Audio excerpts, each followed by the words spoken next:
It's time for Twit This Week in Tech. What a panel. Owen J.J. Stono Doctor is here. Lou Maresca from This Week in Enterprise Tech joins us. And a brand new member of our panel. I'm very excited. Connie Guglielmo is here. She is editor-in-chief at Cnet. There is lots to talk about. Brand new Mac chips. Brand new Google phone. We're going to talk about Proton Mail winning a great big battle in court. Squid Game making $1 billion for Netflix. And the third pounder. Is it bigger than a quarter pounder? It's all coming up next on Twit. Podcasts you love.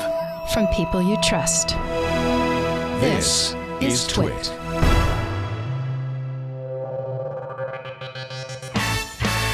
This is Twit, This Week in Tech, episode 846, recorded Sunday, October 24th, 2021. I love you Zune much. This Week in Tech is brought to you by Crowdstrike. Crowdstrike harnesses the power of every click, every action, and every ally to grow stronger and stop cyber threats before they can stop you. Join the fight and experience the power of Falcon Platform for free today at crowdstrike.com/twit. And by Worldwide Technology and VMware. With an innovative culture, thousands of IT engineers, application developers, unmatched labs, and integration centers for testing and deploying technology at scale, WWT helps customers bridge the gap between strategy and execution. To learn more about WWT, visit wwt.com/twit.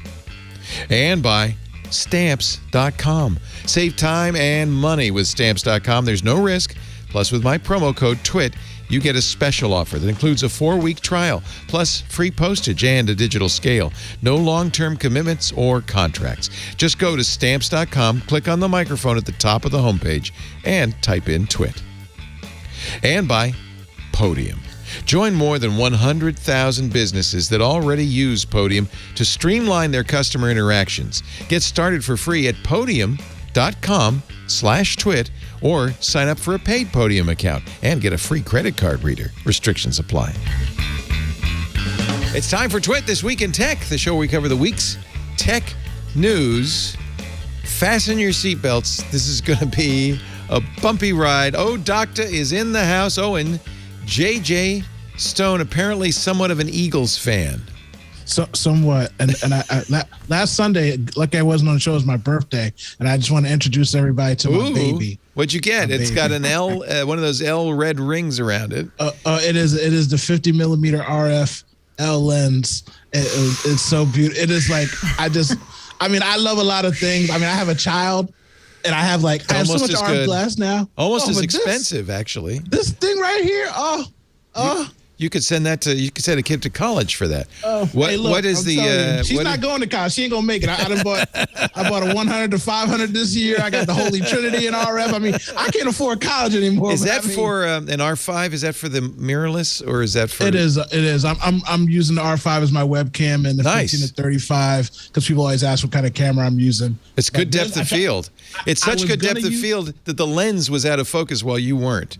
Oh yeah. I was going to use this, but it looked so real. I got scared and I took it off. I was like, you know what? Let me go back to not being as sharp. I don't think people need to count my eyelashes today. You should be. I really want an R5. I'm so jealous. You bought too much Apple stuff. You can't afford it right now. I know. That's right. I'm broke.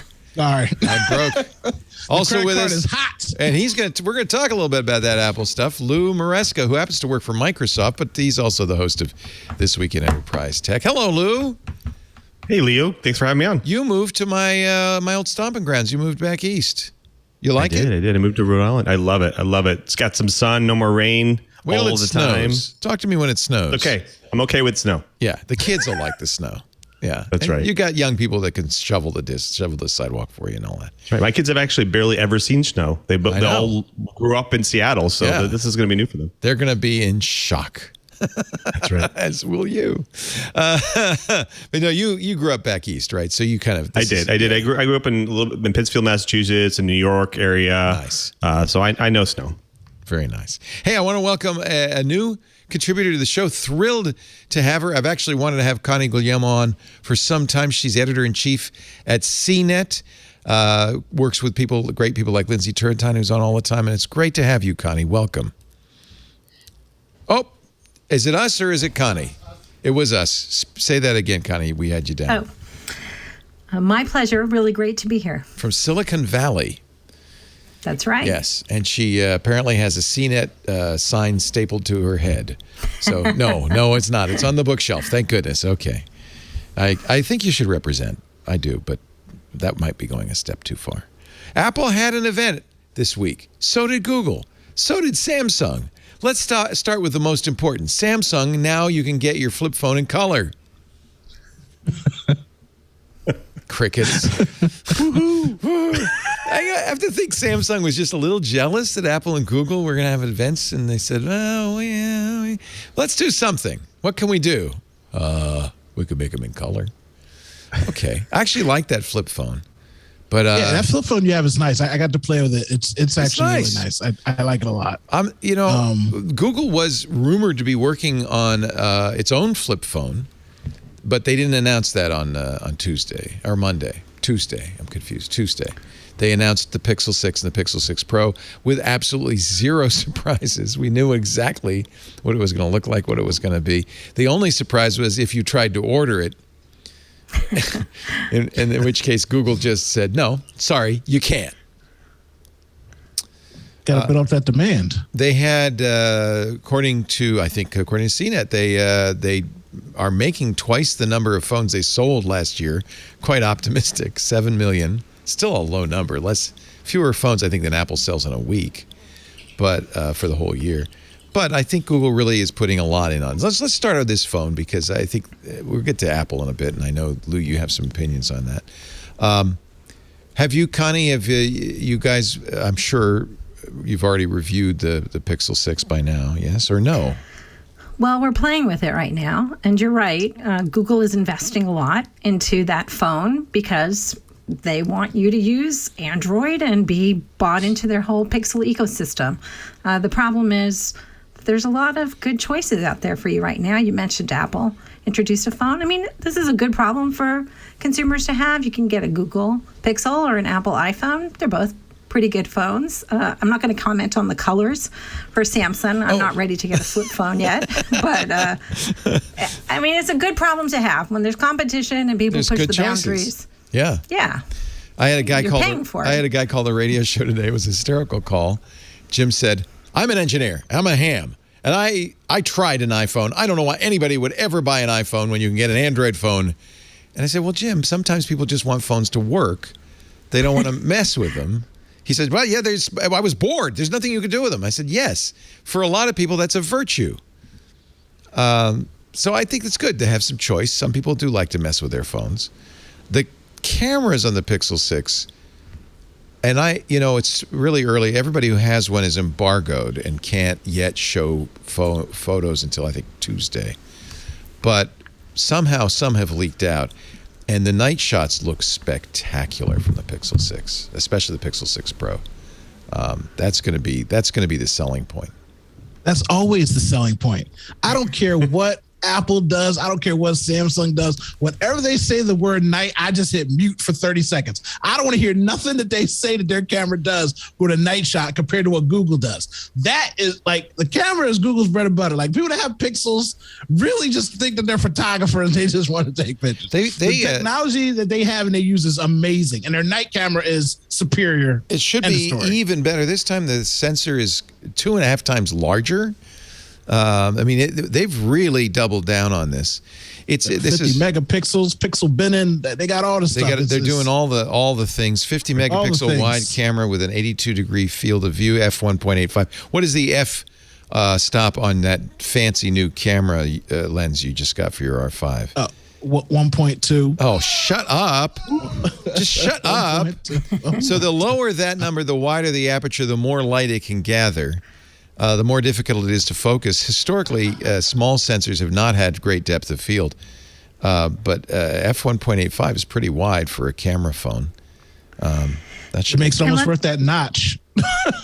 Yeah. Well, let's not forget, too, that they have their own chip, the Tensor chip, and there's some AI built into this version of the Pixel. I'm not going to dispute that the camera is excellent on Pixel phones, but they're even pushing the boundaries to kind of idiot-proof your photo taking, which I'm sure will appeal to a lot of people. But it's really, that's that phrase, computational photography. That really is what this comes down to. Even if you have these double-sized lenses and stuff, they're still tiny. I mean, a half-inch is very big. A very big sensor for a camera phone, but it's still tiny compared to, your camera, Dr. and others. So you do have to do some processing, and that you've got a very powerful computer. Connie, it's interesting to see Google do their own chip. Do you know how much of their own chip, the Tensor chip, is?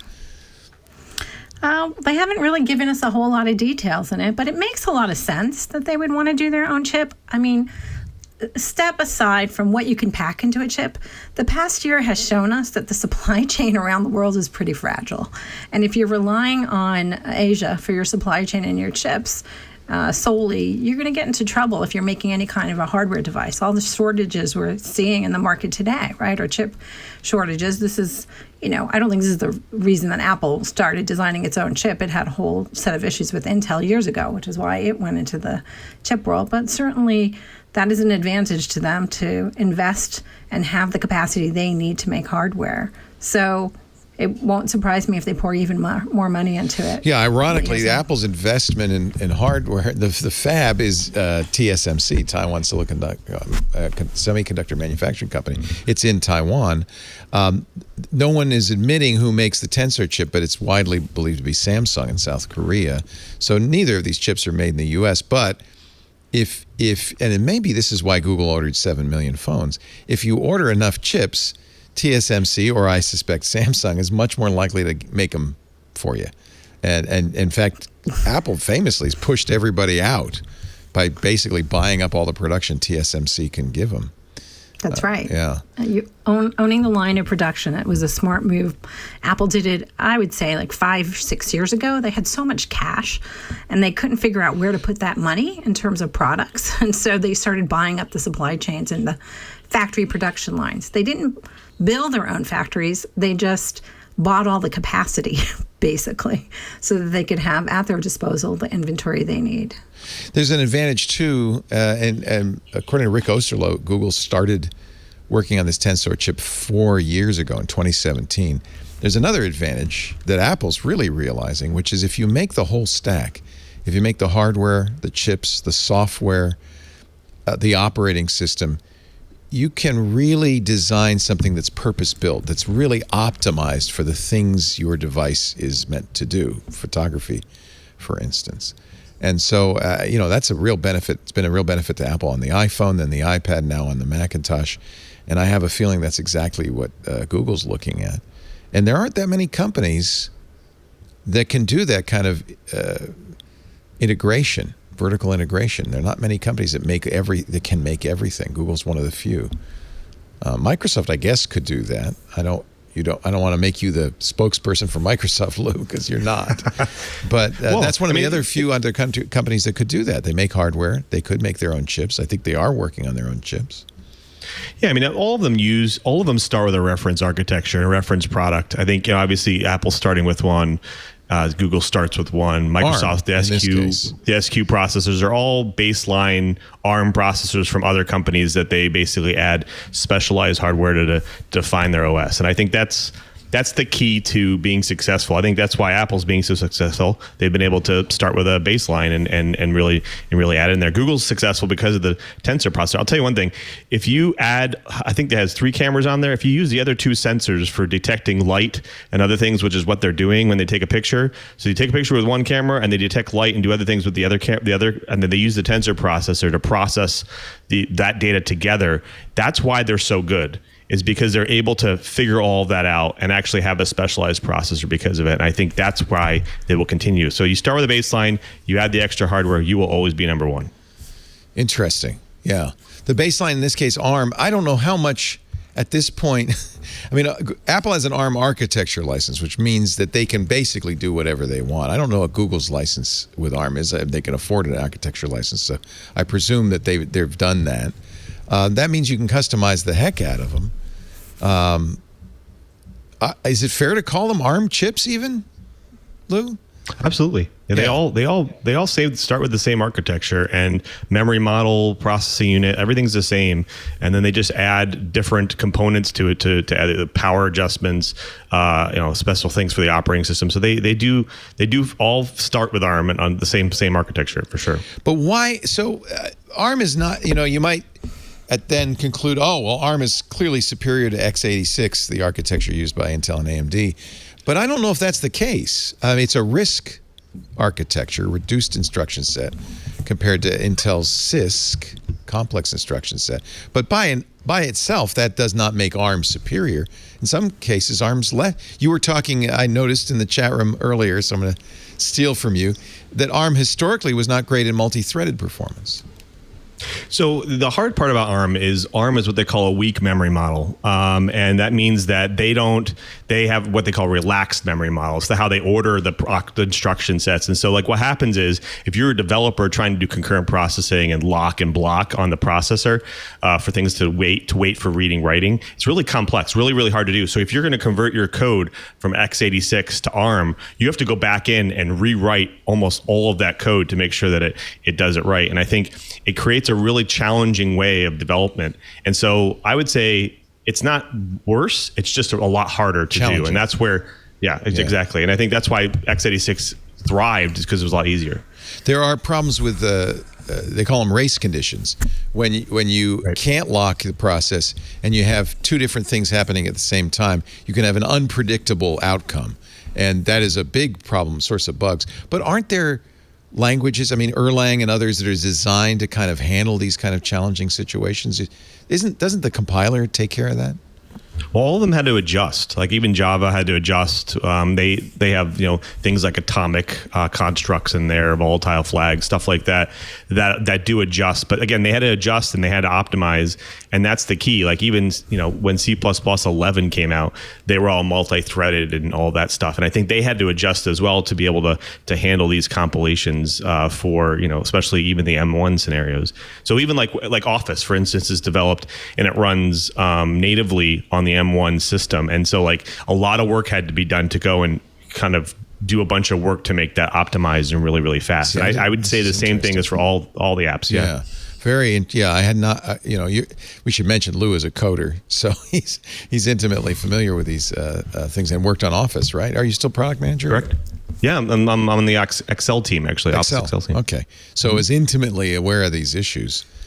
So I'm glad to hear that. I had no idea. And so that's fascinating to me. There's also from the end user, there's definitely a marketing battle being fought. Apple has its own chips. Well, so do we. We've got Tensor. And I can understand why a company like Google doesn't want to say Qualcomm too often or too loud. The companies are also held back, aren't they, Connie, a little bit? I think Apple initially shifted away from PowerPC because IBM just wasn't paying any attention to that platform, and Apple was feeling left out. The same thing essentially has happened now with Intel. Controlling your own destiny, there's a lot to be said for that. You can release products when you want to. Yeah, and you're talking about capabilities. You mentioned Qualcomm, right? Google used the Snapdragon chip from Qualcomm, right, in their previous phones. And it just didn't have the processing heft that they wanted as they moved into some of this AI processing. Never mind overheating the phone if you're doing all these computational photography kinds of things, as you mentioned. So why do you want your future beholden to someone else's R&D schedule? You don't, especially if you're somebody like Google and you have, I don't even know how much cash they have on hand, but I know it's a lot. Plenty would be the operative word. Yes. Actually, I remember interviewing Andy Grove. This has historically been a problem. I remember talking to Andy Grove, who was the CEO back then of Intel. This must be almost 30 years ago. And he was railing against Microsoft, saying, we make great 32-bit, I think he was saying 32-bit, maybe he was saying 16, I don't know, processors. And Microsoft just won't make the operating system keep up. And, so it goes both ways. Hardware companies sometimes feel hobbled by software companies. Again, another advantage to owning the whole stack. Then you just go down the hall and yell at the product manager for the operating system. Well, and let's remember, Google started out as a software company, right? It's got a search engine. That's true. But now they have all of this home devices, speakers, Nest. I mean, they have a lot of gadgets and gear that they want to put into your home. So it's not just an investment in the phone, it's the investment in having you buy into their whole ecosystem, which, I mean, Apple is trying to do the same, and we can debate the merits of their HomePod or not, but Google has certainly been Did I mention it comes in colors now? Woohoo! You didn't, but okay. But Google has been very aggressive, right, on the hardware side of things. Nest and all of the they're a hardware company. Devices that they have. This thing is the best thing I got going on in my house right now. What is that thing? The little YouTube. It's that. Oh, the remote TV, for the Google TV. Yeah. Yeah, I mean, it's sensitive as I don't know what, but I mean, it just works, man. But that's such a Google product because Google's so confused in life. They had an Android TV, and then they said, no, they had Chromecast. No, we're going to do this thing. It's Google. What do they call it? It's Google TV now. Google TV. But is it but then it's so confusing. It's like, well, what is that? What is that compared to Android TV? Well, it's the same but different. It's the same with the remote. It fixed the problem I had. Freaking nuts. Cast everything. Now I could use this little bad boy. Don't try to conflate what they've done with this, okay? This thing works. It's a good remote. Amazing. Well, it's better than the Apple TV remote. I'll grant you that. And the interface is sexy. I done replaced all the things in my house except for my main TV with this thing. My daughter loves this thing. Wait a minute, that's the only remote in your house? No, I've got 92 TVs. I've got 92 remotes. I mean, I got to color code the back and put numbers on the back so I know which one's which. But that is amazing. That is a modern. It's an upgrade. A symbol of modern life is the armchair arm with 5, 6, 10 remotes on it. Yeah. No more. This little bad boy. I'm just make sure I don't bite into it by night and think it's a candy bar. Yeah, it does look good. Other than that, tasty. It's like a little white baby Ruth. There it is. So, related to this is Intel's decision recently to become a foundry. And I'm really curious what you think of that, Connie, because Intel, in a way, it looks to me throwing up the white flag saying, yeah, we just can't get down to these 5 nanometer, 3 nanometer processes that TSMC is doing. And our chip design is kind of laggard. Even AMD is starting to beat us. I know. Let's change our business model. Instead of designing and making our own chips, we'll make chips for other people. Even, he said, Pat Gelsinger's the new CEO, even Apple, should they ever want to come to our factories. Is Intel saying we're not going to design anymore? We're just going to make other people's chips? This is their new business model. I think that they've been slow in the mobile market, as we all know. Yes, the history of Intel. They missed it. Screwing up the mobile market, yes, is legendary. That's the subject of many books. I think their decision to announce the foundry ties in, I hate to bring it up and be the, economist on this call, but please do. The supply chain, right? Both the prior administration and now Biden care about made in America. You're not going to completely replace the chip industry that's in Asia. But I actually interviewed the woman who is the new Made in America czar for Biden. And what they want to get to is enough redundancy here in the U.S., enough supply. So if something does happen, again, some sort of global event that disrupts the supply chain, that there will be capacity in the U.S. So that means that there's investment, there's money that you can go get to go set up this foundry. And that's, I think, part of what Intel is doing. They're playing into this Made in America, help defend the position by, again, not replacing or duplicating what is being manufactured in Asia, which is, you can't, but just enough so that you have redundancy here in the U.S. And so Intel becomes your fallback, basically. It's actually pretty smart. Was this stimulated by the chip shortage or other economic forces? Was it just, oh my God, we better have our own capacity of our own? Yeah, I mean, I think the chip shortage, we're feeling that right now, right? People can't buy cars, refrigerators. I mean, think of any piece of equipment that doesn't have a chip in it. Everything has a chip in it. So if you can get some of that manufactured here, where you're not beholden to other supply chains around the world, and it's not just making them, someplace else. It's getting them here. Transportation, right? There's a shortage now of shipping containers and truckers, all of that. So it's pulling that, problem out of your way at least enough so that you can take care of some redundancy. And that's really what this Made in America initiative is part of. There's money going into it because people recognize just how much the U.S. is at the mercy of other supply chains around the world. Even the Defense Department is in this. The Defense Department enlisted Intel to increase American foundry capacity. They pointed out that 80% of the chips that we use are made in Asia. 80% of leading-edge manufacturing capacity concentrated in Asia, leaving the Department of Defense with limited onshore access to foundry technology. And there's this security concern. Huawei is a perfect poster child for this. We don't dare use their stuff in our 5G networks. So there is a economic reason to do this. There's a national security reason to do this. And Intel's the last company in America that still makes chips. So it's really natural. It's going to come down on its shoulders. It's really an opportunity, I guess. Yeah, well, let's remember the U.S. government spends $600 billion on parts. That's the purchasing power of the government, and they want. Is that a year?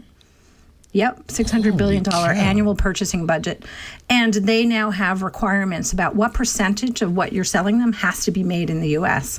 So if Intel can capture more of that, it's an easy win if they can do it. Yeah. That's the big question. It's one of their last hopes of survival because Intel is dead in the water. They better start doing everything they can to hold on to some kind of market share and reliability. So good luck, Intel. Yeah. Well, actually, I wish them the best. Absolutely. Yeah. No, they have the workstation market, the PC market is still huge. But don't you think it's slipping? I don't think so. You'll be surprised. I think you'll be surprised what Intel will come out with. And obviously we already know the Alder Lake platform is almost identical to the M1 platform. It's just got power issues comparably, but that's I a think big they'll get point that under control. For network operations centers, power is a big cost problem, right? Yep. I mean, if you look at AWS, they have their Graviton processor, right? They did that for a purpose. And again, can't forget that Amazon's, I think they're the stealth organization out there. They do electronics too, and now they're doing servers and as well as AMD, ARM processors as well. But the same thing with Intel is I think they will figure it out. Will they go ARM? No, but I think that they will figure it out and they will make something. I mean, everyone talks about mobile processors. When we talk about data center, they still dominate. And I think AMD and Intel will continue to dominate unless ARM can figure out how to be in the data center and to be efficient in the data center. Great article in Ars Technica by Tim DeChant talking about kind of the history of this.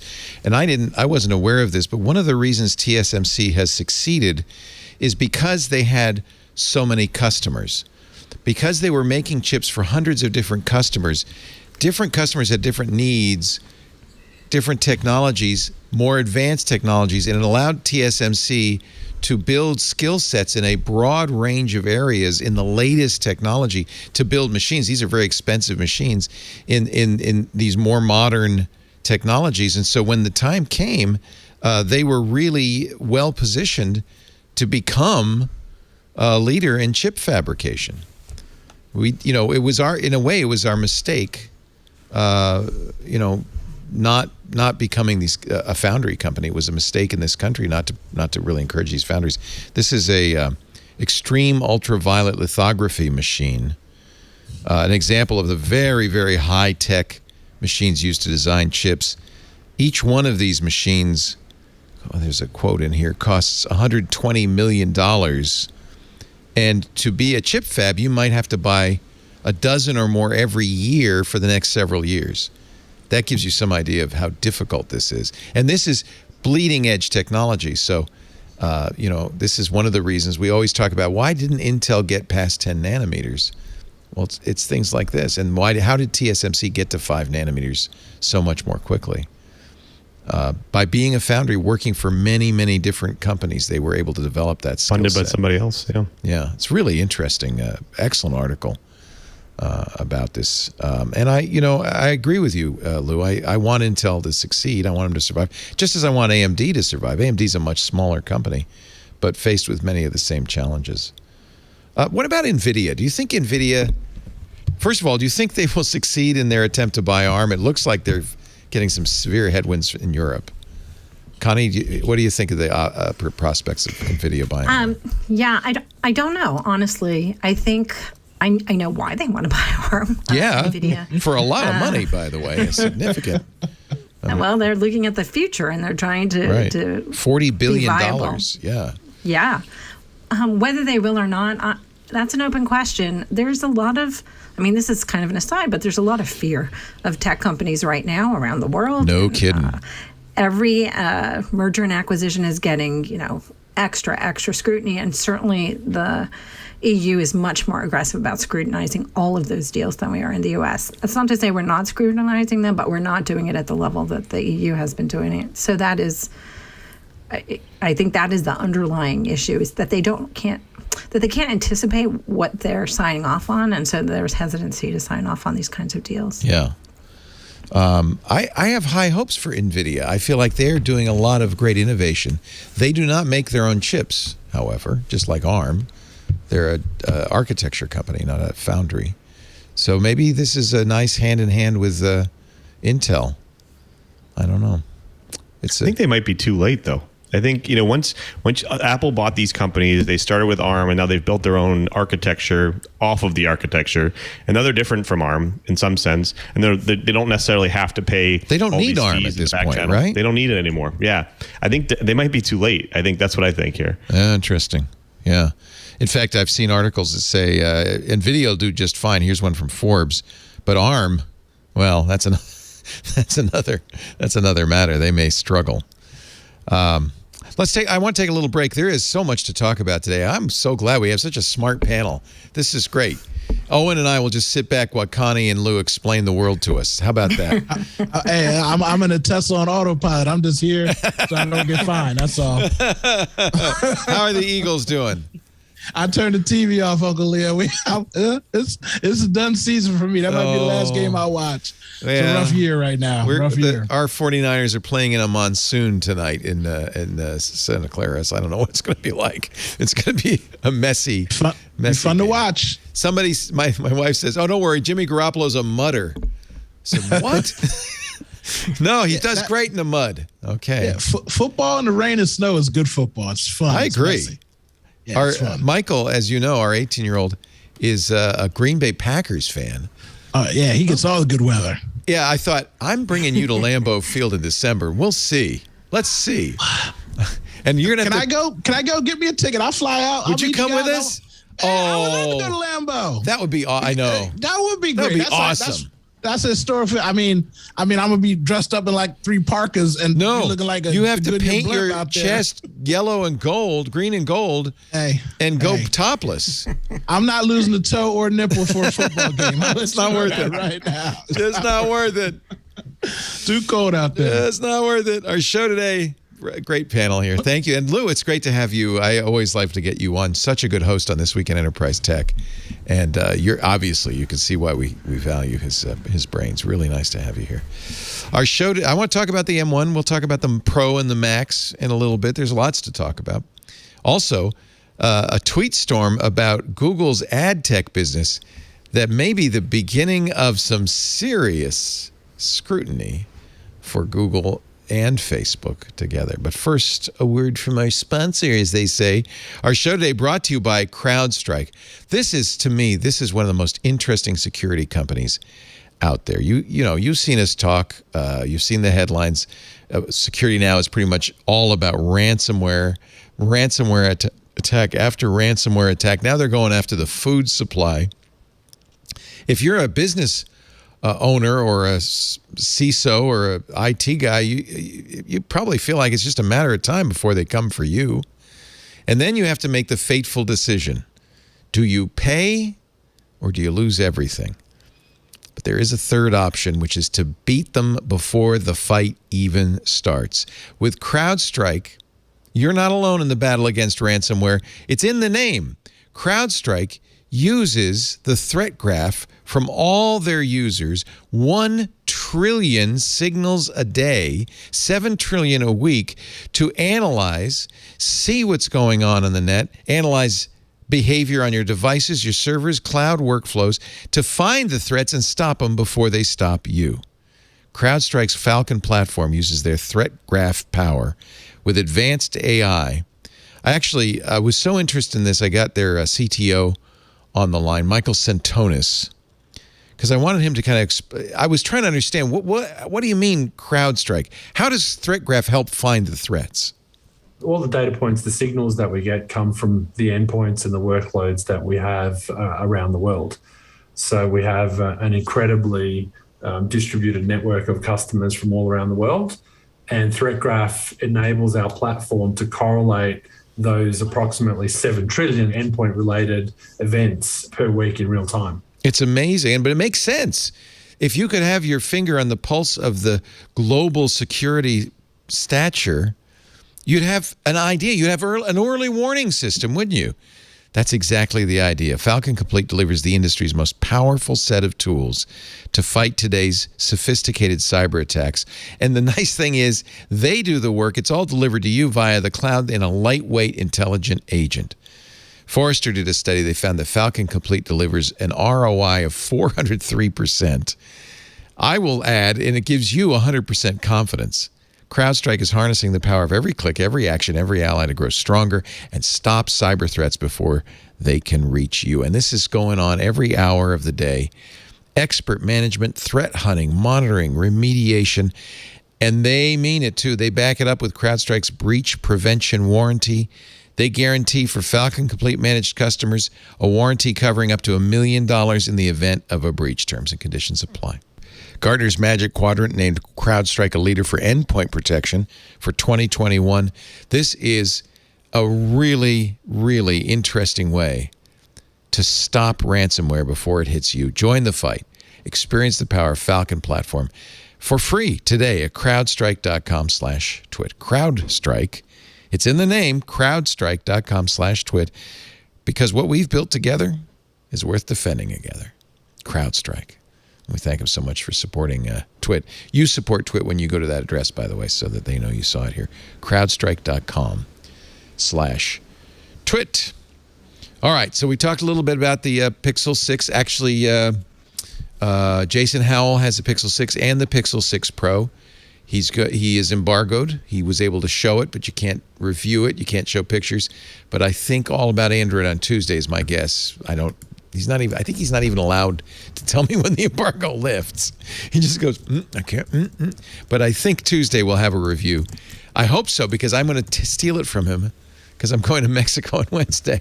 And I want to take pictures of the Day of the Dead stuff. I'm going down to Oaxaca, and I think with the Pixel 6 should be amazing. But That's the only camera you'll need. Do you think? Could I borrow your 1.2 lens in the R5? Man, I love you, but I just said this is my newborn. I can't just give my newborn up for somebody to watch him. A 50 I only had her a week. millimeter f1.2 lens. That must have. And guess what? What? No, here's the thing, right? So I own. This is how scam technology is, right? So I've had. I got all the Canon lens, right? This is a 70-200. Yeah, you know that you see that on the sidelines of every football game. It's that Canon color, that beige. Yeah. So I'm going to tell you how dumb some people are, right? Like I use this stuff for work and everything, right? But this thing costs $3,000 because it's the new version. It's slightly better than the old version, but it's new, so you buy it. Then my daughter plays sports, so I bought the 100 to 500, the new version, because that thing was and that thing was $3,200. And then I bought this. So, and I will tell you, you don't remember So no, let me just tell you, remember 6 years ago or 7 years ago, my house got robbed. Yeah, you lost everything. In the Sandy storm. Yeah, I lost $50,000 worth of stuff, and finally at this point today, you're back. I have re-spent $30,000 in camera gear, and I don't know why I did it, but I feel good about it. I got a worse story. I did the same thing for a 5D Mark IV, which is like my fourth Canon body. But all those lenses, now they got a new body. I got to get new lenses. The body doesn't matter. So I had this 70-200. I had a 70-200. But that's an FE, or is that for the? Oh, that's the old FE. No, this is RF. This is the new one. I'm saying I had the old EF, right? Yep. I had that lens for 20 years. Yeah. Until it got robbed. What do you it didn't go bad. He's got it too. Don't go bad. Yeah, they don't go bad. The glass is where you got to spend the money at. The body, I got the R5. Yeah, but it's got a new mount. Can I put that on? You're a Canon shooter too, I guess. Lou. You got to have the R6. I got the R6. I had the EOS. Shut up. Like you just get me. Look, I got the Pixel 6 Pro, baby. That's all I need. That's all you need in Mexico, though. I believe that you can challenge yourself. I believe in you, Uncle Leo. All right, I'm gonna try. Challenge yourself. I'm gonna try. I might bring. Let's talk about how much money you spent on Apple this week. Let's talk. Oh let's talk my about God, that. was this an expensive week? So okay. You know what, Connie, Lou, Owen, talk me down. I am still in the reality distortion field. We watched the event. Apple announces the new M1 Pro, and as if that weren't good enough, the new M1 Max. Everything's doubled or tripled over the M1, which was already fast, and the memory bandwidth is 3,000 gigabytes a second, and it's just like, what is going on? I feel like Apple is flexing at this point. They didn't announce any desktop computers. They only announced, we're going to ignore the fact they announced colored mini HomePods.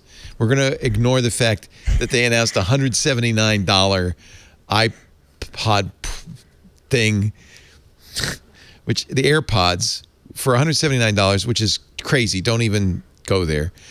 But they didn't announce. They just announced laptops. These are updates, the MacBook Pro 14 and 16, and they, on paper anyway, 21 hours of battery life.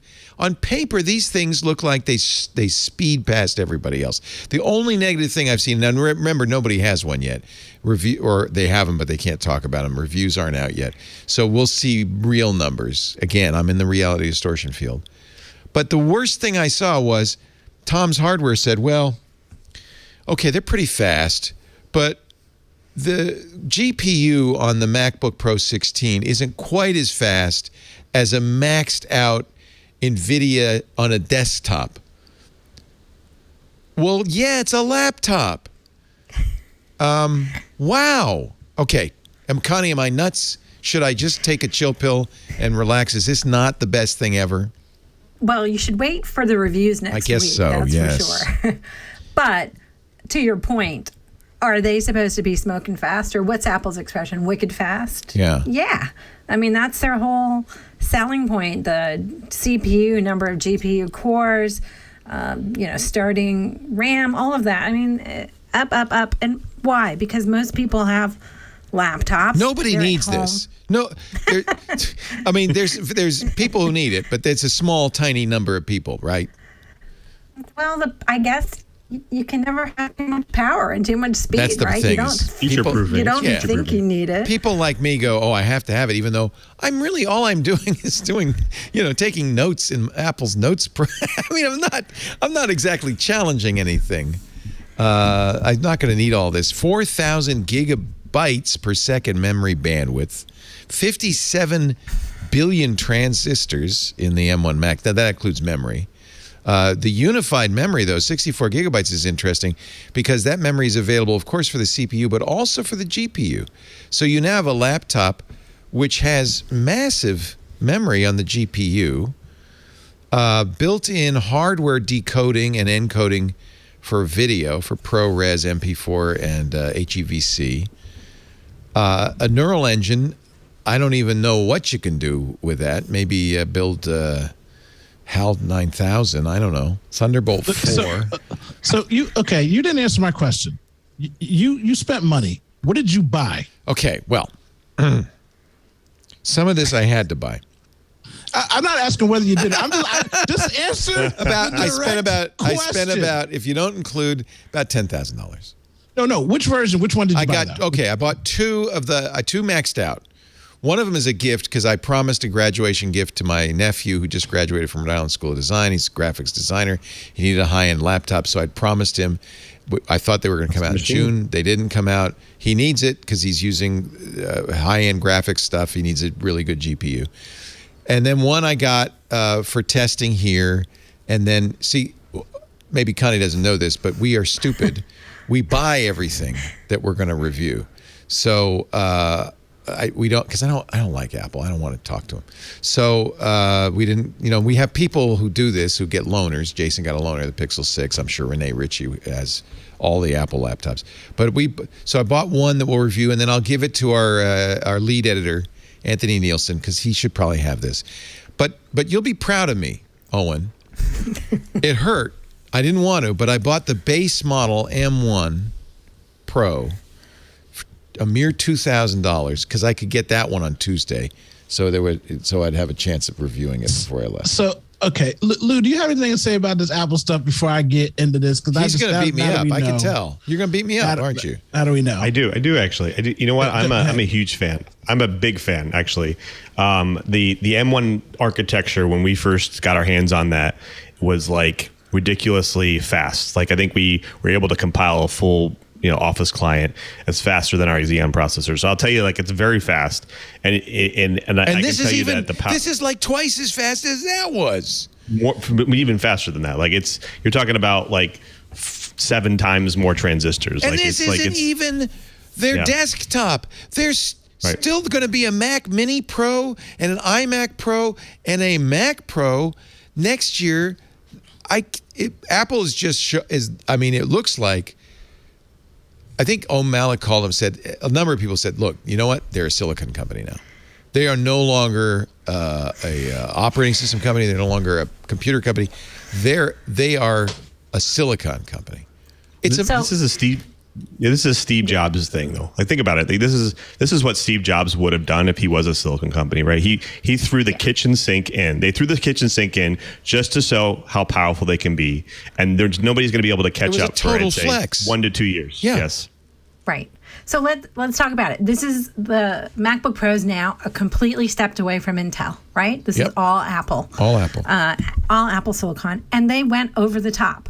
Also, remember, Apple has suffered with the Pro market on their laptops because you can get a more powerful Windows machine, no question. Yeah. Up until they announced this, people were like, it's not worth the money, right? All of the designers and programmers, and so they're just trying to smoke out the market. And $2,000 for the 14-inch Mac Pro with all of that capacity, that makes them very competitive now. And will they be 2 years ahead?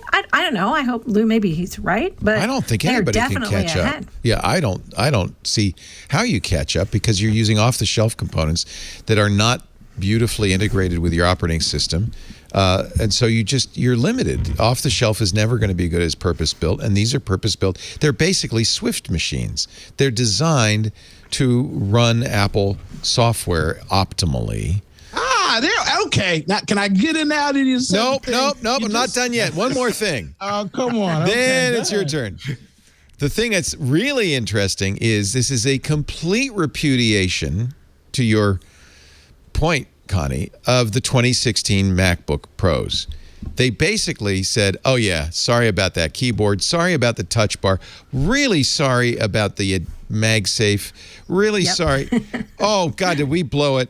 We're going to make it thicker, heavier. And HDMI port. We're going to put it, just to make you people from the 90s feel okay, we're going to put an HDMI port and an SD card reader on there. By the way, UHS 2, pretty good, nice fast one. It's almost as if they said Johnny Ive doesn't work here anymore. Right? He doesn't. But he doesn't. Yeah. So this is, I think, for people like me who loved the Mac from going back to 1984, I'm relieved. It really, I kept my 2015 MacBook forever, because it's 2016. I thought, they don't care about the Mac. They're an iPhone and iPad company, and this is an afterthought. And boy, I mean, that's not the case. Clearly not the case now. Okay, I'm done. Oh, Doctor, it's your turn. Flay me. Roast me, as the kids say. It's not you. First and foremost, physically, this is a sexy Lamborghini. Oh, yes, you brought me ports back. You brought me the MagSafe back. Yes. I can plug things into it. But the Lambo needs a hydrogen fuel system, and no one has hydrogen fuel at the corner gas stations, okay? I was conned into buying a Mac Mini. I got it fully tricked out, and I thought to myself it was going to be the fastest thing. Wait a minute. Guess what? You got the old one. You want the new one. I got the new one. That's the old new one. There's going to be a new one. Yeah, there'll be a new one. But guess what? I live an Adobe lifestyle, and I can't edit photos on my M1. Now you tell me what? Now, you don't. Oh, wait a minute. No, wait a minute. Listen, Lightroom, Photoshop, Camera One, all of that, Capture One, all of them are now M1 native. They are, well, okay. Took them a while. I admit it. As a user and someone who talks to photographers all the time, it is slow as I don't know what. What? I tell you what. They don't like it? You don't like it? People don't like it. It's not just me. I will send you some files. You go open it up on your current M1 and tell me how you feel about the situation. My current M1 is now going to be the M1 Pro.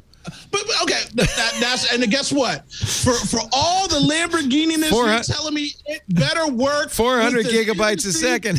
It better work with the industry standard programs. So is the issue you can that throw all these numbers out you want, but I need compatibility. I think that's changing. Apple stuff. I think that's changing. I agree. Look, they did Rosetta 2, which was good. Intel stuff ran okay, not great, but I'm surprised. Even now, when I open my M1 notebook and I look at the activity viewer, there are no Intel processors anymore. Almost everything. My Emacs is freaking M1 native now. Again, maybe it's just me, or maybe it's just Canon user. Maybe it's the file, the way this file is. Maybe it's too big. I don't know what it is, but I know that your files are too big. That's clearly the problem. No, I think Owen has a good point. Apple has lost professional users, and they're not coming back. You think they're not coming back? I want to come back. I think they might come back because it comes down to, computers are a religious experience, right? And if you're unhappy with your religion because that's a very good point. Left you behind, you might be more willing to give them a second try. But there's no question that people abandoned the Mac Pro models. They were not, compatible or as fast. And so this is their answer to that. You're talking to somebody who bought a very expensive trash can Mac. Look, what were you doing? What were you doing? I mean, I deeply regret the wasted money. It was terrible. And that's why I'm yelling at you about this. So I'm going to send you some files because I know you're a person who pays for your own stuff. So I can believe you when you say you opened it and it's light and fast. I watch so many reviewers say, "Oh, this is the best." No, it's not. All right. No, it's not. I'll tell you what. Send me whatever that file is, and what do you want me to open it in? Lightroom and Photoshop. Okay. I might even send you some 8K video. You can go pop that open. Send me some 8K video. and again, when I say that, I will say Final Cut is smooth as butter, boy. Like I said, when it's their product, it's their product. With the M1, it is on my iPad, my new iPad, and the little mini. It is phenomenally fast on 8K, which is impressive for the base model machine. This is a laptop, right? I mean, Again, Apple products, I expect it to destroy anything that I throw at it, Apple native wise. But I just want to see how it works with other programs, and I'm going to buy one too, Uncle Leo. I'm coming back. Lightroom Classic. Lightroom Classic is M1. I don't know about the new Lightroom. I hate it anyway. But Lightroom Classic is M1. Photoshop is N1. So they're native now. The thing that's interesting here is you're getting, because it's unified memory. Back me up on this, Lou. You're getting really good throughput.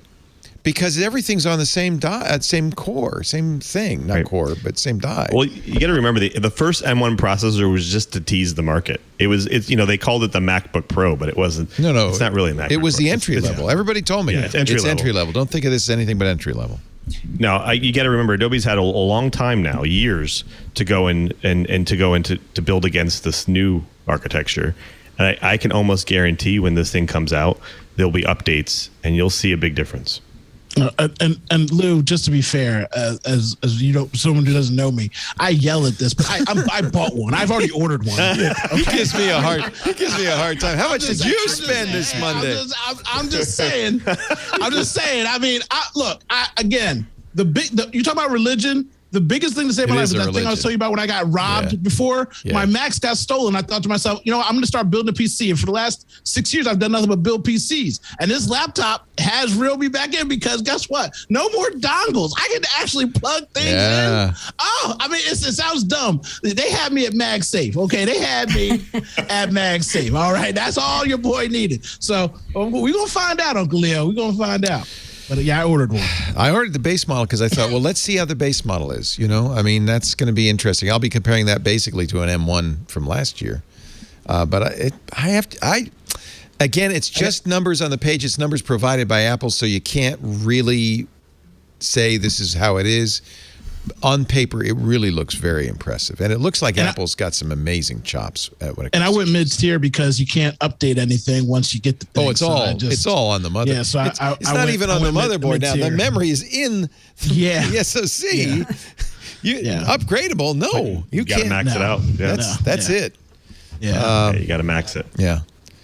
That's why the Apple Card is so very handy.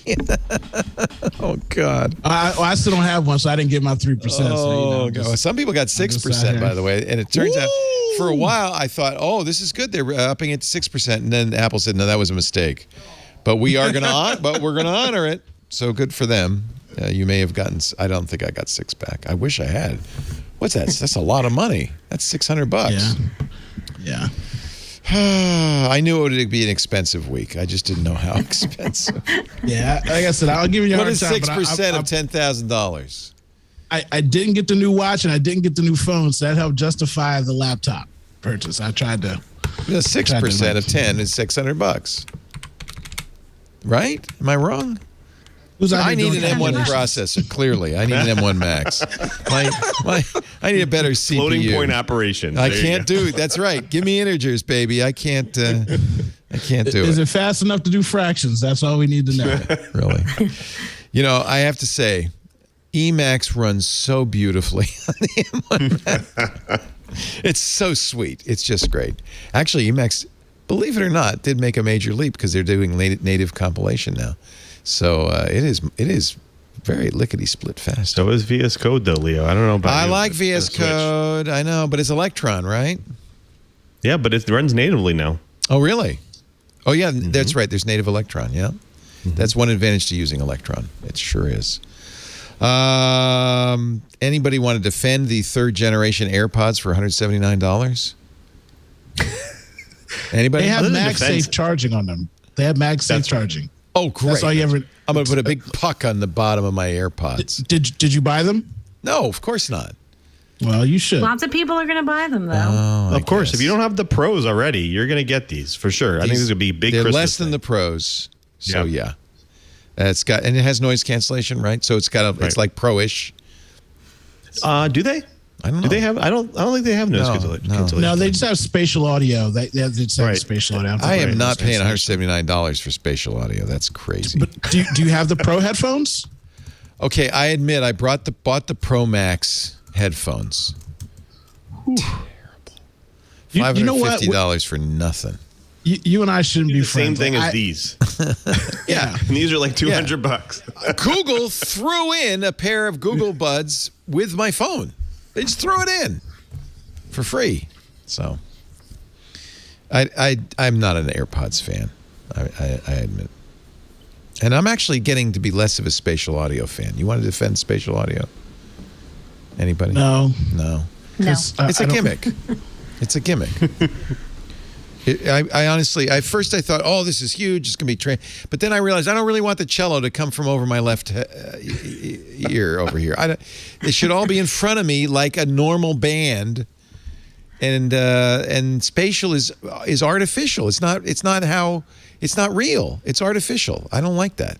Stereo's fine because it's stereo. It's left and right ear, and it's a band in front of me where it belongs, not above me, below me, to the left, and behind me, and all that stuff. That's crazy. I think the big key here, though, is it's still got the H1 processor in it, and I think you'll start to see more and more people, especially people who are losing hearing or whatnot. I guarantee more people will buy these and use them because of just the capability of amplifying their ambient sound around them and so on. I think this is going to be the platform. When does they delayed it, but the FDA has agreed to make hearing aids an over-the-counter product. Yes, that's going to be very necessary. Big transition. Yeah, hearing aids. My hearing aids are $6,000. And the hearing aid companies are doing what companies do in the fashion and say, this isn't electronic you just buy at any store. These are specialty items. It can't just be so many people need the devices and can't afford them, so they go without. To have them have options. That's why a lot of people have used headphones for that reason. I read an article about that too, but same what you talk about the other headphones. You got to have more options out here for these people because most people with hearing deficits go without hearing aids. So currently, this was supposed to happen, I think, last year, but currently, according to the FDA, and I'm at their website, there are no products that can be legally marketed as over-the-counter hearing aids. They continue to be restricted devices, which means you got to go to an audiologist. It's much more expensive.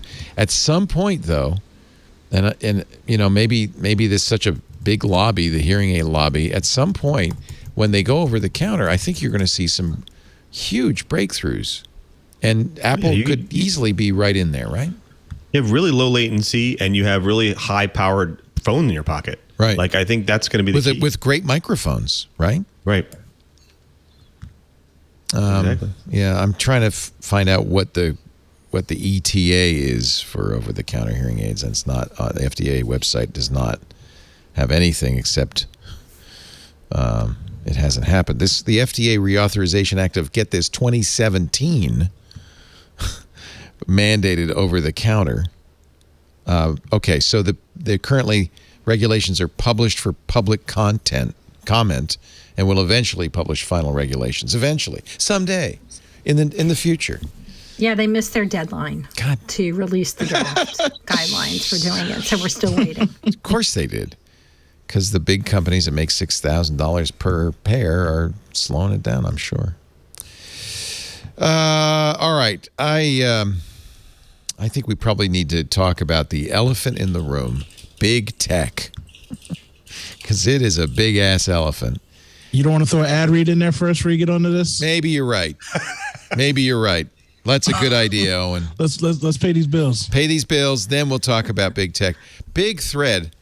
Apparently the attorneys general lawsuit against Google, the documents have now been unredacted and are available. And there's a big thread on Twitter from people a number of threads from people who are reading them and coming up with some surprising information.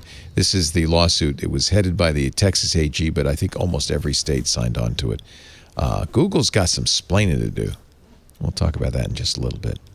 Our show today brought to you by Worldwide Tech, love them, and VMware. WWT at the forefront of innovation, working with clients all over the world to transform their businesses. WWT and VMware together work to help you accelerate your digital transformation journey by combining WWT's IT consulting and solutions and other services with VMware's technology platforms. They develop the flexible, scalable, and secure technology solutions you need to achieve your business ambitions.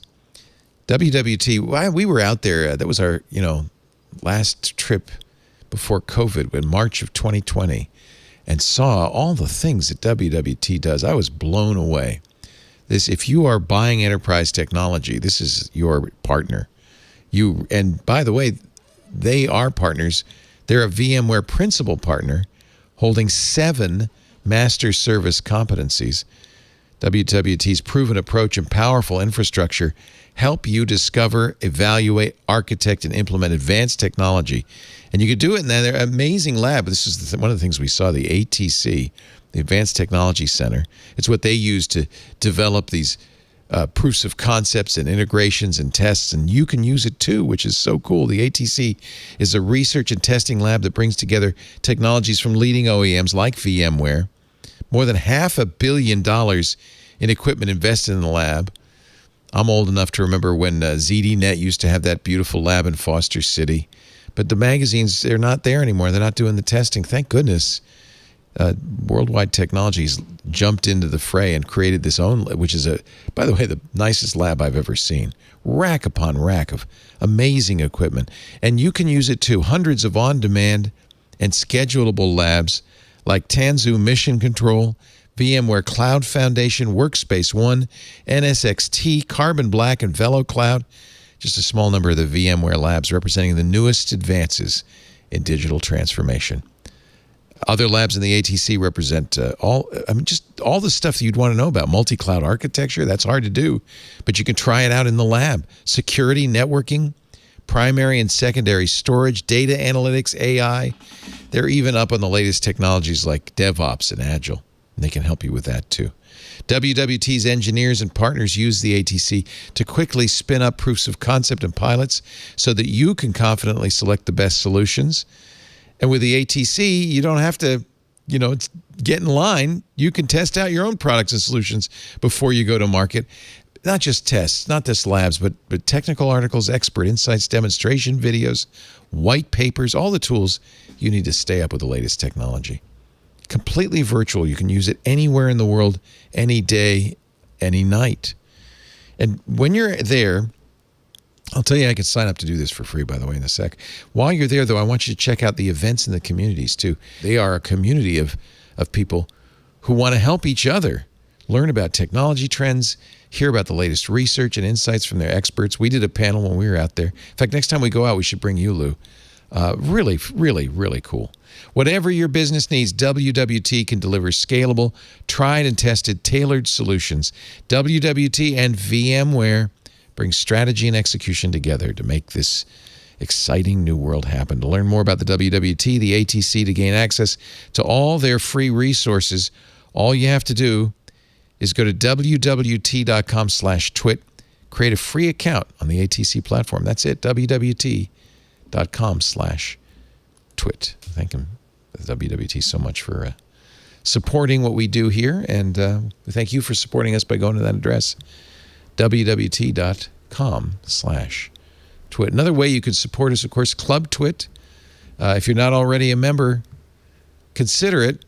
You wouldn't be hearing this ad if you were a member. How about that? Ad-free versions of all of our shows. Ad-free, tracker-free. I know we actually did this because people were asking for it. But there's other benefits. There's the members-only Twit Plus feed, which has all sorts of content. Lisa and I did an Inside Twit on Thursday. You can, or was it Friday? It was Friday. You can listen to that on the feed. There's Steve Gibson's Ask Me Anything. There's fun and games. And then, of course, access to the fabulous Discord, which has turned out, I think you'd agree, Lou, I know you're in there right now, to be really the best kind of surprise benefit of Club Twit. I just love the people in there. Really cool people. Find out more at twit.tv/clubtwit. $7 a month, that's all. And it really supports us. And people like Odocta are in there, and Lou are in there talking. It's a party. If you're not in the Discord, you don't have a gift. What are you doing with your life? You got to get in there. It's a party. You need to use the gifts. It is. Animated gifts, baby. Actually, Evanescence is saying try Capture One. It is also M1 native, and I've been using that on my laptop. And you get used to Lightroom and how it works. You kind of don't want to change. I'm an old dog. I'm going to give it a new spin because a lot of people have been telling me that. So I'll give it a try. It's not cheap. I have to say, the other thing to consider, there's some really good kind of Apple native stuff like Affinity Photo that really is pretty impressive, or Pixelmator Photo. Pixelmator on the Mac is very impressive and is also M1 native and has more Mac-ish maybe. Affinity's doing some amazing stuff. It's Serif software. They're doing some amazing stuff. So there's some Apple stuff, Apple specific stuff that's very good too. I think we actually are in a kind of a boom time for photo software, because there's different kinds of, some photographers just want Instagram style filters. Some people want like complete control of LUTs, and I want every layer, and I want histograms for every color, and you get your choice nowadays. There's some really good stuff out there. It's one of those things. I'm cracked out in the system. I've spent so much money. Right. I've like my Photoshop and my Lightroom are not human based. Like my preset list is like a dinosaur roaming the earth. Like it just destroys everything. I don't know if I can port it to anything else. Well, you probably can't. No, all the tricks and trades. Yeah. So it's an investment, Uncle Lee. I've spent too much money. I know. Well, not just money, brain cycles. Yeah. I mean, I can do. I could do it with my eyes closed. I just whip this thing out. Everything's already all set up. Look at that. I'm just a clicking and a whizzing and, being comfortable, but it is nice to try. What is that? Things. That's not a Stream Deck. Or is it a Stream Deck? What is that? It's the Loop Deck. It's like a Stream Deck. Yeah, but it's for photography, videography, all that stuff. You can program it, do whatever, but blah, blah, blah. Let's talk about this. I don't know. Is this a news story? To me, it kind of is. This long tweet storm from Patrick McGee. Patrick is a San Francisco correspondent for the Financial Times. He knows and writes about ad tech, and I think in some ways this might go under the radar because it does require kind of an intimate knowledge of ad tech and how it works. But it is kind of, I think, damning. It's an unredacted complaint from the state attorneys general. This was filed back in December. It was the first time we've seen it without any redactions. In fact, if you want to see how much was redacted,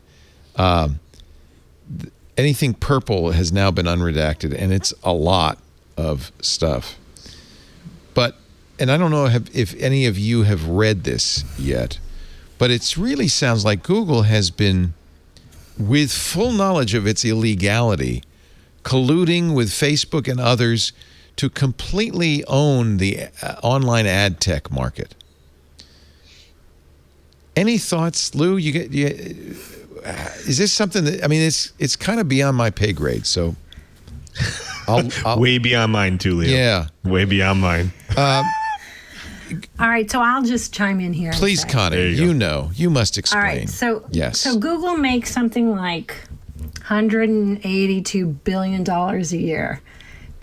Most of that money is made from advertising. Yeah, it ain't from search. It ain't from Gmail. It's from ads.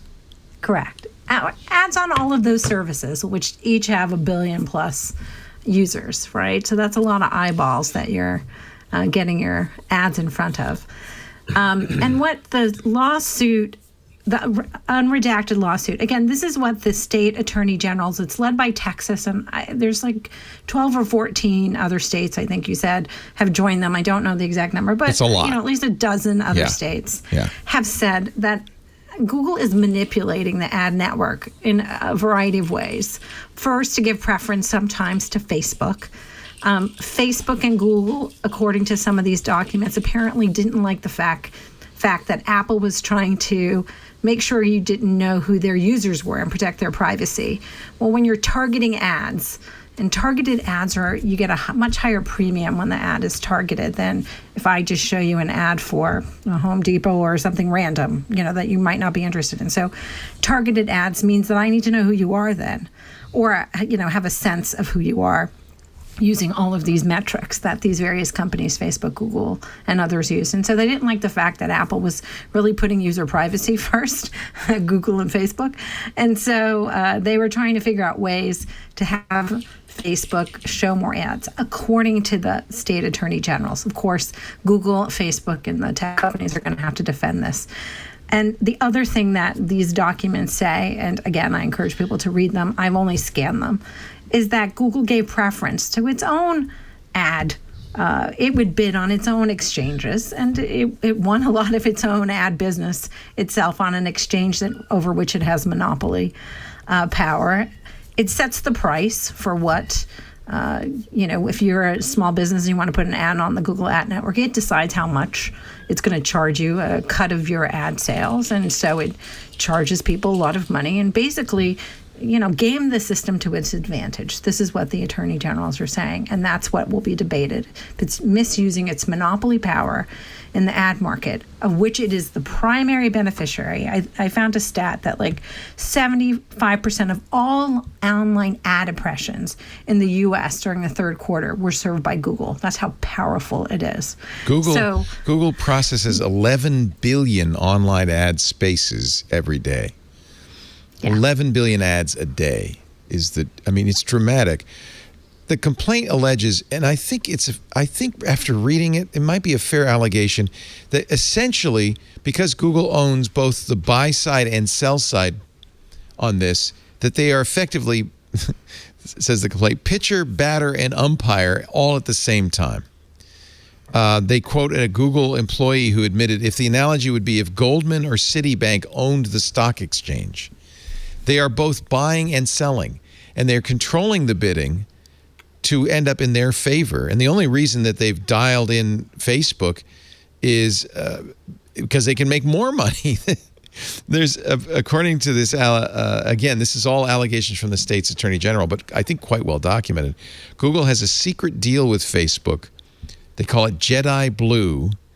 They knew was so illegal that it has a whole section describing how they'll cover for each other if anyone finds out. Furthermore, they have a team called G-Trade that is dedicated to ad market manipulation.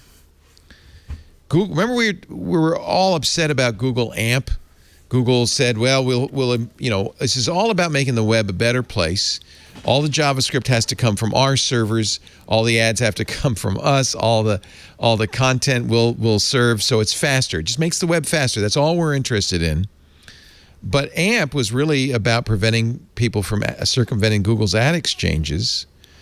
AMP, in fact, didn't always make things faster, only made the median of sites faster. But they really pressured, and I bet you Cnet has AMP content, they really pressured the publishers to support AMP. Absolutely. Yeah. Yeah, they sure did. With the promise that you would do better on search results and you'd be faster and your customers would be happier. Your readers would be happier. But really, it turns out, at least according to this, that it was mostly just about making sure that you were locked in, that everybody was locked in. And it's not just bad for it's not just bad for other ad companies. It's bad for small businesses that are going to end up paying more and getting less from the ads they buy. It doesn't, and I think one of the reasons it's going to be difficult is it's hard to show consumer harm. It's a more nebulous thing. Well, the consumer harm is if they charge more for ads and companies have to pay for those ads. The cost of doing business always gets passed on to the consumer in the price of goods. Yeah. So that's the answer there. So this is, I mean, a lot of the complaints about big tech, I think, are misguided, have to do with bias or perhaps big tech stirring up extremism, things like that. But this one is a little more concrete and a little more clear, and I think also a little more prosecutable under antitrust law. This seems to me, and I'm no lawyer, a clear violation of the law. And it also brings to mind the question, is this do no evil motto of Google genuine or a marketing statement? To say what I'm offended by, I just looked in the Corporate Book of America here. Thank First you of all, for checking that. Yes, you named the thing Jedi Blue. Like you have a thing that says do no harm, and then you pick the most positive fighting force in our universe to call your secret evil plot. They should go to jail just for that. Just for that, somebody needs to go to jail. But I will remind you in the corporate world, I'm sorry that I'm yelling because this kind of thing always makes me very upset, because we all know what's going to happen. Very, very rich people pay a very, very heavy fine, which is pennies to their pocket, related to me getting a speeding ticket or a tent ticket, $57. It's an annoyance, but I pay it and I move on. They're going to get fined for this because this is something they cannot escape of collusion, and it does do bad things directly. But I don't think it's going to end and or stop with the government doing anything about it. Someone's going to pay a fine. Might. I don't think this is finable. I think for instance, and this is the kind of collusion antitrust law specifically addresses. Facebook and Google didn't want to compete with Facebook over ads, the other big ad market, right? So they built a moat by collaborating instead. Facebook and Google in this indictment allegedly agreed on quotas, or complaint, not indictment, and for how often Facebook would win. For how often Facebook would win auctions, the publishers' auctions, literally manipulating the auction with minimum spends and quotas for how often Facebook would bid and win. So they got together. This is directly in violation of antitrust law, and colluded to dominate the market. They said, all right, you're going to take this, we'll take that. We'll split up the world. That is very clearly bad behavior. I don't think a fine is going to, I don't know what else you can do, but I don't think a fine is going to handle it. I hope that you're correct, and that would be great if it happens. But I'll also remind you that I watched people in politics ask about Finsta 32 times in a row when they couldn't understand explanation. So them understanding the technology and how to fix it, that's a large ask, Uncle Leo, and hopefully you're right that they do fix this. I would agree with you. It's a real issue. It's a real issue. That things like, does Facebook create extremism? That's going to be very difficult for Congress to deal with. It's a very complicated issue. And there's evidence on both sides, and that requires some deep technological understanding. I think these guys understand business, and they understand collusion, and they understand ad markets. That's not technology. That's kind of basic economics. And I think you could count on Congress to understand this issue. It's not Congress. This is going to go to the courts. The courts will decide on a remedy. I don't know what remedy. Maybe you get a court-appointed person, ombudsman representing the people inside or something. That's what they did with Microsoft. I don't know. It's but this is bad behavior. Let me just say very that. bad. It does some evil. It does do some evil, and I think it's very clear. You could point to it.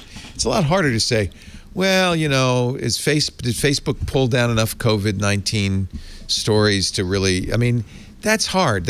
All of that's very subjective, and it's a judgment call. But this is pretty darn clear. It's a very interesting complaint. I think one of the big thing is that they're going to be dragged through the mud here, right? So I think that's one of the big things the AG wants to do here is he wants to make their business public.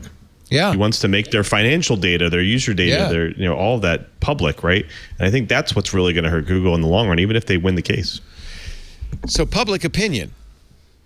Right. But at the same time, aren't we all dependent on these companies? Like, you can tell everybody how evil Facebook is, but nobody's going to. But my grandma's on there. It's free. I don't pay for it. That's the biggest thing they got going for themselves. Google's free. I use Google Docs. My kids are using it in school. If Google shut down tomorrow, my child would not be educated for the next 3 years. I don't know what they do. Microsoft tried to swoop in there. but that's the point. Reintegrated. They are so woven into the fabric of our society, and we love them. I've just finished Brad Stone's book, Amazon Unbound, the second volume of his, and it's really great stuff. And it is somewhat of an indictment of Amazon, and particularly of Jeff Bezos. But I still love Amazon, and I'm never going to stop it. And we love them even more because of how they, kept us going during the pandemic. These companies are so woven into our society, and we are so reliant on them. I don't see a huge consumer backlash. It's appalling. It's shameful, but I'm not going to stop using Google. Connie, what do you think? I sat through the Microsoft antitrust hearing. Remember that? When was that? 20-something years ago. Yeah. And the thing, I'm a tech user. You're all tech users. We love our tech. And you're right. There's a lot of great things that come out of using these services. And they have made our lives very different. I love that I can Skype with my kids around the world and it costs me nothing, right? Yeah. It's amazing what you can do. But I think, I lose point about PR. You know how in every James Bond movie, the villains, have their secret lair, and there are like hundreds of people sitting at these little terminals typing. And they go home at night and like, hey, what happened today? Oh, the secret British agent came in and blew up the facility. I guess I got to find a new job, right? Like, so at some point, these people who are maximizing profit or putting profit ahead of principle or people. That's what happened with Microsoft. What were they trying to do? They were trying to maximize profit. Right. And ethics were not part of the discussion. And that's what we're seeing here, I think, to a certain extent, or certainly with Facebook and how we can make money, selling Cambridge Analytica data about users, and it's money, right? Like, it doesn't make a difference who we're selling it to or what the ramifications of it are. We're making money. And Google, we have an ad network. Let's optimize how we make money. At some point, that has to come into consideration for the people that work there, because we're seeing employees become much more activist about the companies they work for, which is why you had a Facebook whistleblower go to Congress with all of these documents. But I just think that, those people who work in these, factories at some point have to say, wait a minute, the British secret agent just blew it up. What am I doing here? And I hope that it's a moment of reckoning. People will come and go, right? We're looking at the trial of Elizabeth Holmes right now in Theranos. what she's done, sure, it's, she did something wrong, but she's not the first person to game what her company was doing. I mean, we can go to Uber and lots of other companies. It's that kind of behavior that somehow is conflated with, American capitalism. Yeah, and that, play hard, I think, is the problem. Play to win, move fast, break things. And we celebrate these entrepreneurs. Elon Musk can lie all he wants. And we still, hey, look at that. He just put a guy in the orbit. You make a really good point, though. There is a shift in power in the power dynamic because engineers now are so valuable and so important to these companies that when an engineer says, hey, I don't like what we're doing here, the companies can't ignore that. And that is a big change. Right. That is definitely where a lot of this stuff has come to the fore in the past few years, is employees exposing and bringing documents to light. Have we ever seen that before? I mean, I think, there was activism, in the Ford plants in the 1920s, and they were able to shut it down and bring in the Pinkertons and beat some people up. The problem is that employees in an assembly line were kind of interchangeable. They didn't have that power. But engineers are not interchangeable. They're a scarce resource. Lou. We'll see. I mean, I am pessimistic that it'll change anytime soon. But Lou, what do you think? You're in that he's world. an engineer, and you do. I mean, do you feel like? Do you see the engineers around you feeling a little more empowered, like a little more that? I mean, it happened at Microsoft. They said we don't. Didn't they say we don't want to do government contracts? Yeah, I mean, I think that's a big thing. Actually, there's a lot of engineers. We don't want to work for the defense department. Yeah, right. I mean, and in fact, I think they do feel empowered. I think there's a lot of movements that are now, starting from, engineers who say, "Hey, look, I'm important too, and what I work on, I want to know what I work on, and I want to know where it goes." And I'm going to make sure that my organization feels that way too. And you're starting to see this a lot. It happens in Google, it happens in Facebook, it happens in Microsoft. And I'm starting to see this even more and more in the industry. So I definitely feel like we, alone feel more empowered. Only because, like you said, organizations depend on us. It's not going to be the salespeople that are going to build the software. No, and you're not widgets anymore. You're not somebody on an assembly line screwing in a doorknob. You are. All precious little unique snowflakes, one of a kind. That we are, and hard to come by. This talent is really hard to come by. I can't think of another time when workers individually had kind of that kind of power. Workers have organized, and that's the union movement in the country and so forth. But I can't think of another time when individuals have been able to do this kind of whistleblowing, and it's really changed things quite a bit. Thanks, Snowden. I mean, look at Susan Fowler and what she did at Uber. Exactly. Right? We're now seeing that. That was transformative. Yeah, and Apple is the same. They're in the midst of a Susan Fowler-like moment right now. Yep. It takes a lot of courage, though, and I actually give these people, a lot of props for the amount of courage it takes to say, you know what, I'm going to throw myself under the bus just to make a difference. Especially the recent one with Facebook is, I'm going to throw myself under the bus because I worked for this company for a long time, and it's altered its paradigm and what it does at the company, and I don't like it, and I don't want to do it anymore. I'm going to go and make a difference here, and I'm going to throw myself under the bus. It's interesting. These are all women.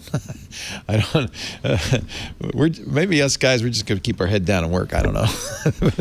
but thank goodness there's women standing up and saying, no, this shall not pass. Let's take a little break. Connie, you've got a memory from 20 years ago I would love to share. We'll do that in just a little bit. Lots more to talk about. How long have you been at Cnet, Connie? Editor-in-chief. That's a big shot. 7 years at Cnet. Where were you before that? I know your name.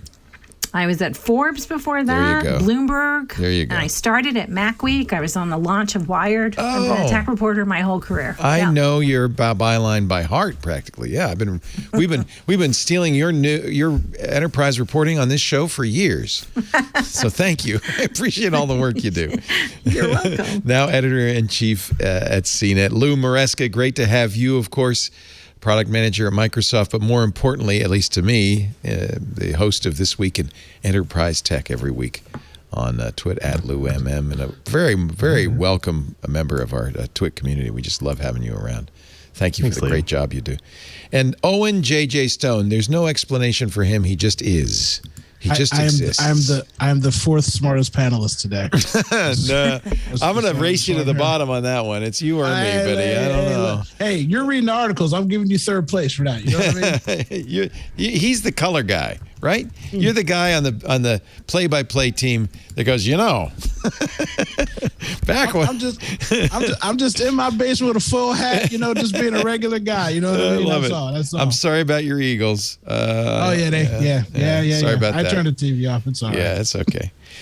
We had a great week this week on Twitter. A lot of fun, and I think we've made a little mini movie for you to enjoy. Watch.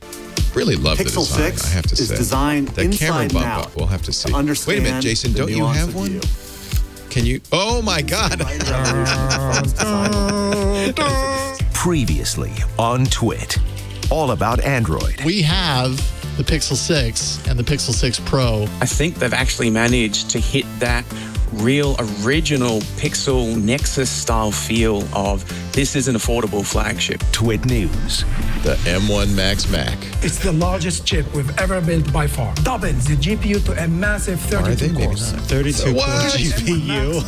Mac Break Weekly. They're still only building laptop CPUs. And imagine what's going to happen when they release a desktop Mac where they don't have to worry about heat because they can put in a fan. They don't have to worry about power consumption because it's always plugged into AC. This Week in Google. Facebook is planning to rebrand the company with a new name. Maybe the name might have something to do with Horizon, because remember Mark said metaverse is our next, big focus. By the way, define the metaverse for me, please. Stacy, you're the Nope.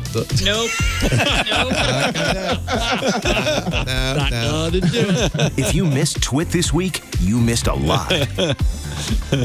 We did eventually define metaverse. I just want to say, I'm very curious about this Facebook renaming. We'll talk about that in a second. But first, a word from our sponsor, Stamps.com. If you have a small business like mine, time is money, right? The last thing you want to do is drive over to the post office, find a place to park, get in line, buy stamps. That doesn't seem like a good use of your time. What if you could just print all the U.S. postage you'd ever need from your computer with your printer, no postage meter necessary? That's Stamps.com. But it's more than just printing postage. You can print right on the envelope. You can print postage for any kind of package. Stamps.com makes it easy to mail and ship without ever getting up from your desk. You'll save time and you'll save money because you can get discounts from Stamps.com you can't even get at the post office.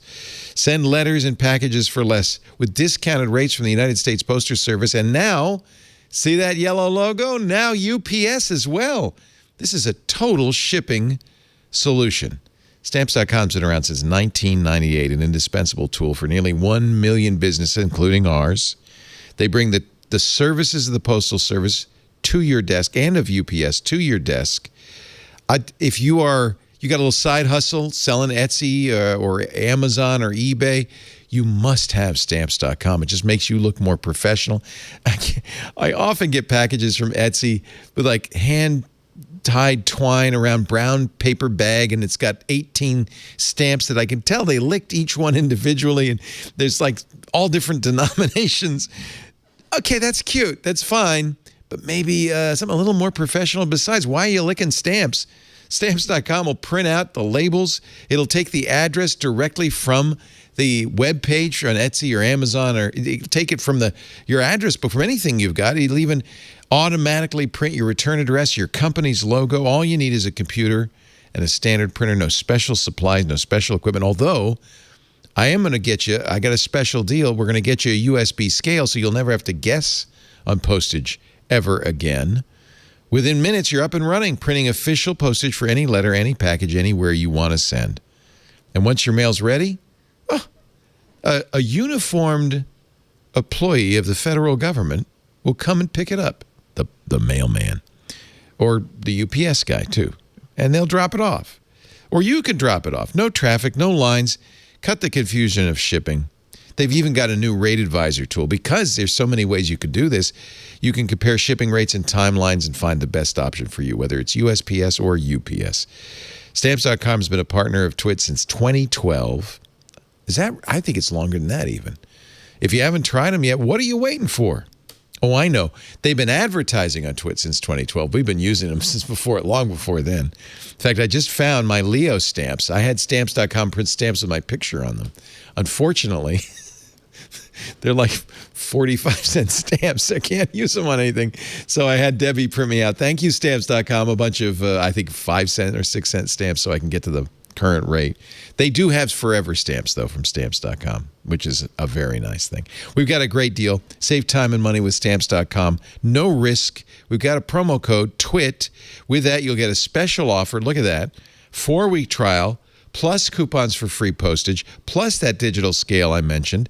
No long-term commitments or contracts. Just go to Stamps.com. Click the microphone at the top of the homepage there, and see it just goes whoop, and you type in TWIT. That's the offer code to get our special offer. It's the best offer on the site, so please do use that offer code TWIT at Stamps.com.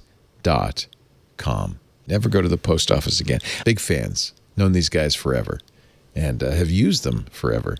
And if I send you a letter, it'll have a picture of me on the stamp. Thanks to them. Facebook. This is kind of pathetic. It's like, oh, well, maybe if we change the name, nobody will notice. Really? And apparently this isn't the first time they've considered it. At one point, according to Casey Newton on Platformer, there was thoughts about changing the corporate name to something like FB Incorporated or in all caps, Facebook Corporation. Apparently, this was Casey talked to Antonio Lucio, who's the company's former chief marketing officer. That was overruled, but now the company, and particularly Mark, are kind of eyeing the next thing for Facebook, the metaverse. And maybe this new name will be Metaverse. Do you have any inside reporting on this, Connie? What are they up to? No. I mean, we don't know the inside reporting. Casey broke that story. I think it's really interesting that they think that a name change will sort of erase. Pay no attention. When someone told me that and said, "Are they going to change their name?" and I was like, "To what? Faceplant?" I mean, I couldn't think of what they would change. Facepalm. I love it. There you go. There you go. So it's going to be really interesting. Obviously, if they do change the name, maybe just like you said, go to their initials, FB. But it doesn't. It's not really going to fool anybody. I don't think so. I don't know if it's like Alphabet, where they said we have so many things we're doing. People think of it as Google, but it's more than Google, so we're going to call it Alphabet. I don't think at the time that was to deflect criticism. It was just a corporate, I think it was probably about getting Larry and Sergey moved out of Google as much as anything. Could it be Mark is saying, I want to spend more time with my money? Is a new structure for Facebook? No one calls it the Alphabet. No, everybody calls it Google. We still call it Google, yeah. And no one's gonna call it the Metaverse. Do you not read DC Comics? Metaverse is taken, brosif. Like the Flash, Batman, Superman. Like we already got a metaverse. You know what I mean? Like we've got the multiverse. Like all the verses are taken by comic books and superheroes right now. The metaverse. You come up with something better is than from that, science fiction. I'll do the definition we finally came up with on Twig. The first appearance of the metaverse, to my memory, is Neil Stephenson's Snow Crash, which has this virtual reality world indistinguishable from the real world. You can go into, everybody else is in there. You can do things. You can socialize. You can work. You can play. More recently, it was Neil Stephenson, then William Gibson with Neuromancer, where they jacked in and they entered this cyberspace. He was the first to use that phrase. Most recently, Ready Player One, where the world is so dystopian, so hideous, so awful. By the way, that's often a concomitant with the metaverse is you don't want to be in real life, so come into this virtual world where everything's much happier. Technical answer. I mean, but when I say Mustang, most people think of a car before they even think of a horse anymore. Okay, like well, the metaverse. Well, Second Life, right? Were you ever in Second Life? Oh man, was I in Second Life? Second Life. I thought you might be. I don't know. I made so much money on Second Life. I can't tell you. How do you make Leo. money? You are so good at making money on the silliest things. How do you make money at Second Life? People ask me all the time, how come I don't work for a living? Because work is for suckers. I'm trying to float free through life. Anyway, Second Life, I was making mansions, clothes, avatars. And people would buy these virtual goods? Oh, yeah. Yeah. Losers that couldn't make their own outfits. I was just picking these things off. I could make 13 in 5 minutes, and I was just selling them for $20. What would you get Second Life? Would you get Second Life money or real money? Real money. Cash. Linden bucks. You would look. I'm just sad Second Life fell off the horse. Is all I'm saying. No, they're still around. Out here. Except, it's not like it was. It's not. It's mostly weird sex parties, I think, because you can, isn't it? You can buy like strange nude costumes. When I was in there, I was making dinosaurs and horse people. I don't know what's going on in there now. I left the situation. Yeah, you know what I'm saying? But no, that was an early. You know, we talk now about virtual goods in Fortnite, which is a multi-billion-dollar business. Second Life predated that, didn't they? Yeah. I mean, and it was. Again, I get what they're trying to do with the meta thing, but it doesn't matter. Everybody's still going to call it Facebook. Like, your name changing is not going to help you do anything. Out of the Big Tobacco playbook, right? In fact, a lot of people have likened Facebook to Big Tobacco lately. Philip Morris, when it was kind of hot to be a cigarette company, rebranded itself to Altria, right?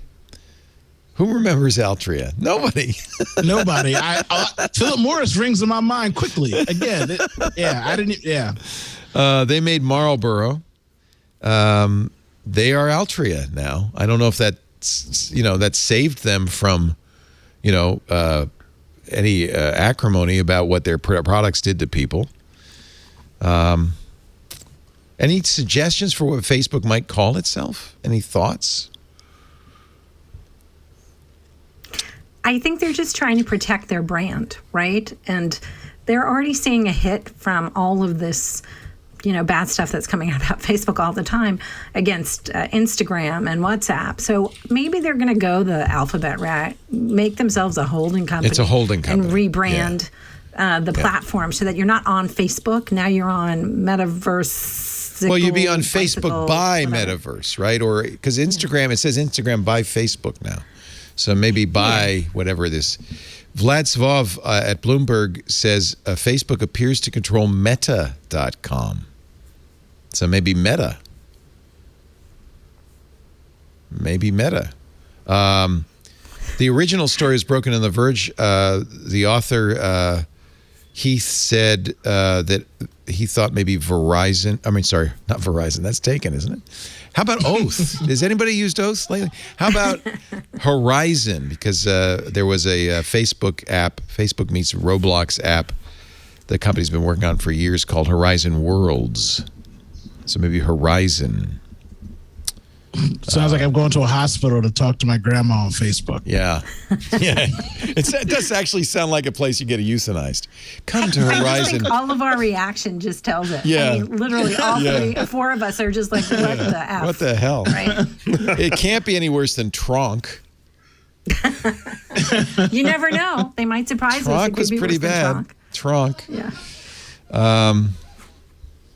Maybe just Casey says they used to be the Facebook, then made it Facebook. What if you just call it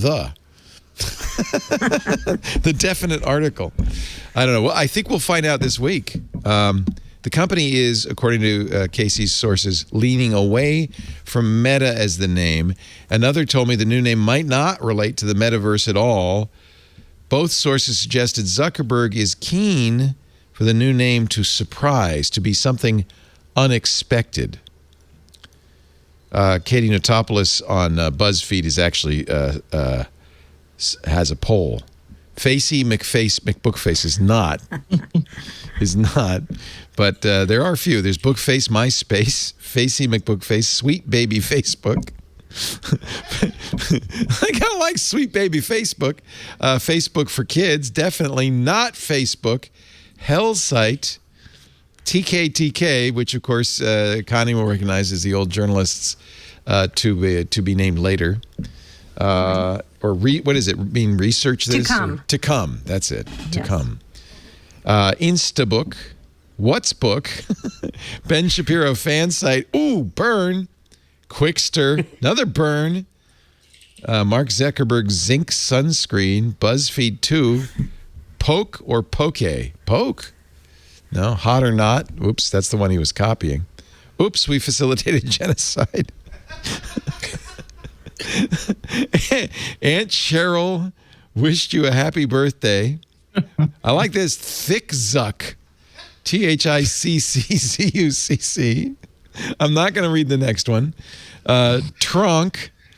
Unionized tech workers new. The Good and Nice Company, not at all evil.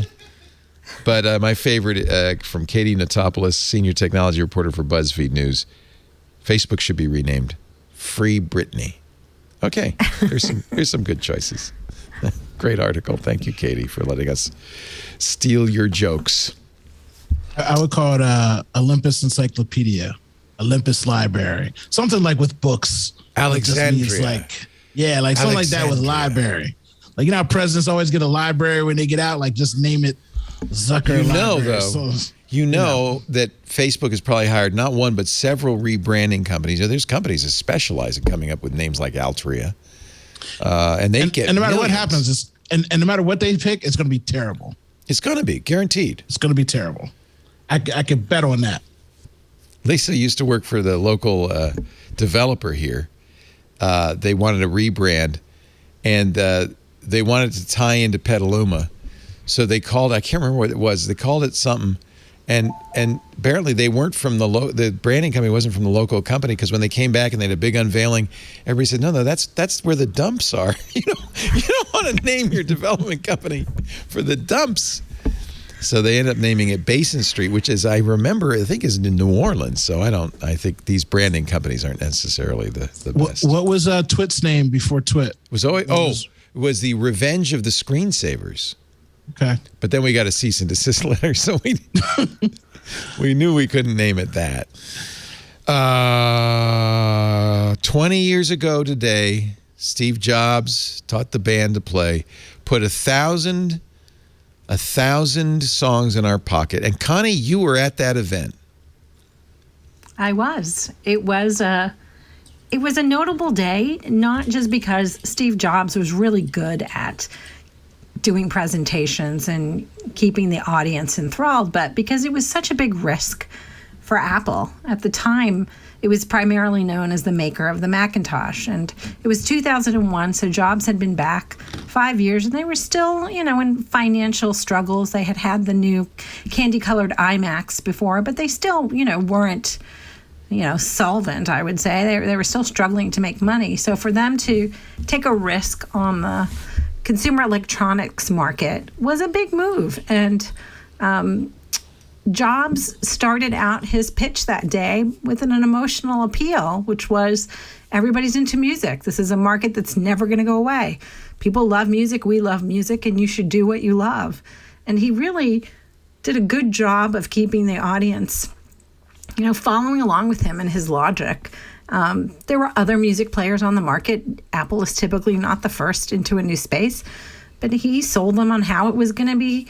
Apple was going to make it elegant and easy and really fast to upload music to this, very cool looking device. I mean, I have to admit, this is my original iPod. I got it that day. It's in pretty good shape, not because Apple gave away a case. I actually asked Jobs about that. I said, have you thought about making cases? And he said, what for? It fits in your pocket. And I was wearing a skirt with no pockets. And I'm like, because some of us carry stuff in our bags.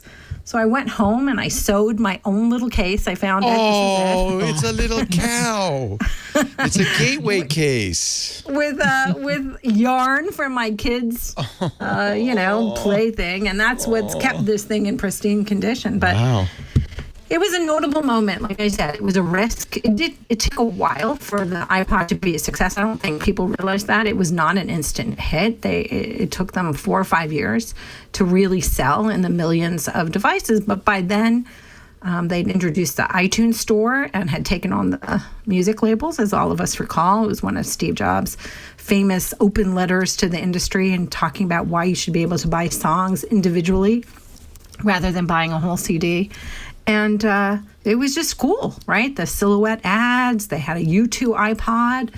Bono was there for the launch of that. I actually got to meet Bono on the Edge on that day. Very cool. And there was a lot of good marketing hype. And of course, 1,000 songs in your pocket was quite a great tagline. So it was. We still remember it. And of course, it's like trivial to put 1,000 songs in your pocket now. What is on your iPod? Do you have the original music still on there? I do. Jobs gave away 20 albums, and so everybody in the audience had to go home with a shopping bag with all the CDs. Otherwise, it would have been music piracy, right? You're kidding. To get them. So I have all 20, and I wrote a story about it on Cnet. You can see a photo, but there were a couple of Beatles, Hard Day's Night, Abbey Road. There was 2 Simon and Garfunkel. This is Steve Jobs' playlist. And so Cnet put together a Spotify playlist if you want to hear it all. Yo-Yo Ma, Glenn Gould, B.B. King, of course, Bob Dylan, who, Jobs was into Dylan. Sarah McLachlan was the first bit of music played. And the thing that I remember about that event, aside from people going, well, that's kind of cool. Yeah, they had FireWire, which was their fast file transfer standard. I still have the FireWire cable. Yeah, you and I both, in order to charge it, we had to find a FireWire. You need FireWire. And the FireWire, official Apple FireWire charging brick. Wow. It was fast watching him load music off of he had a Mac, computer on you had the to connect stage, it. and then you had to rip the CDs and then into iTunes, and then you had to connect it to your computer, and then you had to copy it over, synchronize it over, and it was carefully done so that you couldn't easily steal the songs later. But it was also auto sync, which was very cool. You could rip a lot of music, and if you ripped 10 CDs on Tuesday and then you went back on Friday and you ripped others, it knew that what to sync up was, which is something that we take for granted now. But that was a big deal in those days, honestly. And yeah, it was the start of Apple moving into this consumer electronic space, and it was cemented in 2007. Obviously, when they introduced the iPhone. A lot of people don't maybe not remember this, but on the day they introduced the iPhone, so we've had the iPod in all the iterations. The iPhone kind of subsumes the iPod, right? Because the iPhone is a phone and it's a music player as well. And that was the day that Jobs changed the name of the company from Apple Computer Inc. to Apple Inc. in recognition that was when that happened? A computer company. Oh. Yeah, on the day they introduced the iPhone, not the iPod. Oh, yeah, the iPhone, yeah. Yeah, so it was the start of that whole path. And of course, $2 trillion valuation later, it was obviously the right call. Yeah, this was before the iPhone. This was the most successful consumer product of all time, I think. I mean, it really was dominant. I have one story that I want to tell, and that is, and no disrespect to Microsoft here, but at some point I was speaking at an event and someone gave me a Zune. And I still have the Zune. It still powers up. But I came home and I had 2 kids, and I gave my daughter, this iPod to use, and I gave my son the Zune. And did he say, "Why do you hate me, Mom?" He did. Do you love Laura better than you love me? So you can have a Zune. Of course, we had to get him. We got him an iPod after that. So a Shuffle, by the way. That was the years of the iPod Shuffle, even smaller with more capacity. Yeah. Anyway, yeah. How many iPods? I mean, we all have owned probably most of them. I even bought my sister the U2, the black and red U2 iPod. It was loaded with U2 albums. And come to think of it, there's been a long heritage of love between Apple and Bono for some reason. I'm not sure I really understand that. Well, it wasn't just the U2. Bono? Everybody loves Bono. Yeah. It wasn't just the U2 iPod. It was the first time that Bono and U2 had licensed their music digitally. Right. They own, big deal. Unlike a lot of musicians, they own their catalog. Right. So that's why it was a big deal. That was a big deal, getting them to say, okay, you can sell it digitally. Remember that? Right. God, it's moved so fast. You forget, bands did not allow digital copies of their music. They were terrified by the whole thing. Napster, boy. Yeah. LimeWire. Yeah. This was Good old the days. other thing that this was a early MP3 player. This is for a car, obviously. But this has a laser disc? Was that 8-track? Had a hard drive in it. This is a Rio. That's a Rio. This is a Rio. Exactly. Yeah. And I had the little small portable Rio as well, the Diamond Rio that was predated the iPod. But the thing that all of these did wrong, we even did many shows on the Screensavers about building your own. Put a computer in your trunk and have MP3s on a hard drive. But the thing was hard about all these is navigation. It was miserable. Finding your music and playing it was miserable. And it was a brilliant insight Tony Fadell came up with, the designer of the iPod, to have that click wheel. These actually are sold. They actually turn. But they held up. That click sound is one of the things you could just like play and it's like people the know AOL dial-up. You know exactly what people know it. Yeah. A lot of Britney Spears on this one. I'm just going to say it must have been my daughter's. Or she was the last one to have it. I'm going to defend the Zune. The first brown Zune, not great. But at the end of the Zune HD was actually a really good music device. And I was kind of sad that Microsoft, having finally perfected that device, gave up on it. I was going to say, by the time it got good, they had already lost. Yeah. I guess that's what it was. You couldn't, there was too much headwind. Yeah. It's funny. There's actually a huge following. If you go check out Reddit, there's a huge following. People still love that device. The HD? In HD. Yeah. Yeah. I think that was, in every respect, it was kind of the Windows Phone of music players, because it had a great interface. It had a big screen. It was kind of in every way superior to the competition, but it was too late. Just like the Windows Phone, it was over. You know, I was kind of sad about that. It was shortly after Microsoft gave up its music. You used to be able to buy music from Microsoft and all of that, and they gave up all of that. Hard to believe, 20 years ago. And does your son still think you like your daughter better? No, he has. We've bought him iPhone, so he's okay now. He's been redeemed. He's okay. Yeah, that's good. I'm glad to say we talked about this when it happened. Proton Mail got a lot of heat for handing over information about one of its customers to the authorities as part of a French investigation that led to arrest of climate activists. At the time, the company said we had to comply with a Swiss court order to provide data. Of course, Proton Mail, became famous for saying, we will never do that. You encrypt your mail. No one can read it, and we do not keep track of you. And they took that off the website when that case came out.